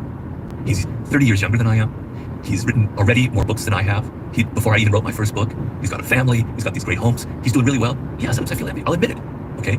If you don't admit it to yourself, then it just festers in something ugly. And so what I'm able to do with the feelings of envy that I might have is, I think, God, Robert, there's no reason to feel that way. Go through a process and go, he's actually deserved all the success he's had. He deserves it because he's worked really, really hard, and he's a really good person, he's ethical, he deserves it. And so you should be happy for him, which I am. I'm incredibly happy for him. But I have that first little twinge of envy. You have to admit it to yourself, and it's not an easy thing to admit because it means you're admitting you feel inferior for a moment. Can you use it productively? Yes, yes, most definitely. And I talk in lots of human nature about strategies for doing that. One of them is, there's somebody that you envy in the world. Well, instead of festering with that ugly emotion, make that a spur. Instead of envy, feel what's called emulation, where you feel competitive and you're going to be as good as they are or better than they are. You're going to use that sense of inferiority to motivate you to work harder and harder and harder. Another thing is, so when somebody has failure, and we're actually kind of gleeful about it, it's called Schadenfreude. Right? The opposite of Schadenfreude is a phrase that Nietzsche called Mitfreude, which means instead of feeling pleasure in their pain, you feel their pleasure as well. So instead of feeling envy, try and feel happy for the other person. Now you'll say that, I can't do that. But yes, you can. You have to practice it. There's a great psychologist named William James who called it an as-if strategy. So just tell yourself that I'm actually happy for their success. And when you do that, it's actually a really great feeling to actually feel good about somebody else doing well. It's a very ennobling feeling. It kind of raises you up. Instead of lowering you down and making you feel ugly, it makes you feel noble. It makes you feel better about yourself. And it kind of opens up your whole emotional life. So I have other strategies, but those are a couple. I was wondering why your book, Power, is still selling unbelievably well. I mean, most books, when they come out, they have their moment and then they're done. But for some reason, what you write in this book is as compelling, tempting, and attractive to people now more than ever. And one would then assume that's because people feel more powerless. And when they see the book, it offers them a promise of something that they so desperately want. Is that an accurate assessment? I think it is. I mean, I've noticed in the last 6 years or so, the sales have been higher than they've ever been before. And a lot of it, young people went through the crash of 2008 and they had to deal with the COVID and the pandemic. And in those years where the world seemed upside down, the book was selling better than ever. So I think helplessness and feeling a loss of control, feeling like there might be something out there that can guide me a little bit in this very confusing, anarchic times that we're living through, can be very seductive and very appealing. So, I mean, there's always change in our world, there's always chaos. But when the book came out in 1998, it wasn't nearly as chaotic as it is right now. So I think you're right. I do attribute the success, not necessarily to my brilliance with the reads of the book, but to the fact that people are feeling more and more powerless. people are lonelier than ever, according to many stats. And when you look at the impact that's having on people, it's equal to smoking 15 cigarettes a day, according to some reports. They're more likely to live alone, they're more likely to feel lonely, to report feeling lonely, they're more likely to feel that they have nobody to turn to in a time of crisis, according to some studies as well. They're more addicted than ever before. You can class that in a number of ways, chemical addictions, social media addictions, and other things. And that's the state of, especially young men. You know, it's young women too having their own struggles, especially with anxiety and the comparisons, those kind of things we talked about. But young people generally, especially young men, are killing themselves at higher rates than ever before. Suicide, as you know, is one of the biggest killers of young men. What is the antidote for this sense of powerlessness, loneliness, isolation, addiction, and aimlessness? Well, you know, our tendency would be to bring it down to the individual level, but I think it's also a cultural problem. I think our culture is contributing to it. The kind of aimlessness in our culture where we don't really talk about the skills that are necessary to get ahead. Our culture promotes all kinds of bad values. It emphasizes fame and celebrity. It doesn't talk about discipline. It doesn't give young men a sense of purpose and direction. It doesn't value them. You know, right now, a lot of young men feel like, you know, it's women that are getting all the attention. Why am I, you know, what is my purpose here? So I think it's a cultural problem more than anything else. And when I say that, that kind of absolves individuals. But I don't mean to do that as well, because you are an individual, you live in this culture, and you've got to get yourself out of that kind of hole. This culture is imposing on you. And so I have a lot of sympathy for it, because I don't think it's completely your fault that you feel lonely, or that you're isolated, or that you don't have friends, that you don't know how to socialize. You know, I didn't have this phone in my hand when I was in my formative years, and I had to meet women when I wanted to, you know, at that point in my life in the 70s, when I was in my 20s. And so I had to go out there and suffer from rejection. I'd go to bars, I'd go to clubs. I had to put myself out there and meet them, and it was tough. And I learned skills, seduction skills, whatever you want to call them, but just social skills about, you know, women think differently than you. They have different values than you. What are their values? Get outside of yourself and think about what it's like to be them, what you can do that's going to please them, and get them, how you can enter into their world. You have none of that now, none of that. It's all, you know, swipe. Yeah. So you're not going out, you're not developing that muscle, you're not putting yourself in live and interacting with people where you're feeling their body language, their nonverbal communication. So no wonder your social skills are atrophying. And as your social skills atrophy, it becomes harder and harder and harder to go out there and put yourself on the line, because you're not good at it. So you fall into this hole of becoming lonelier and lonelier, because it's harder and harder to get out of it. Okay. So I have tremendous empathy, and I would never like preach or blame young men in particular for the problems that they're having. And I empathize with it very much so, because I myself went through a phase where I felt very, very unhappy and even suicidal when I was younger. And I understand how your life can turn that way. So I don't mean to ever come across as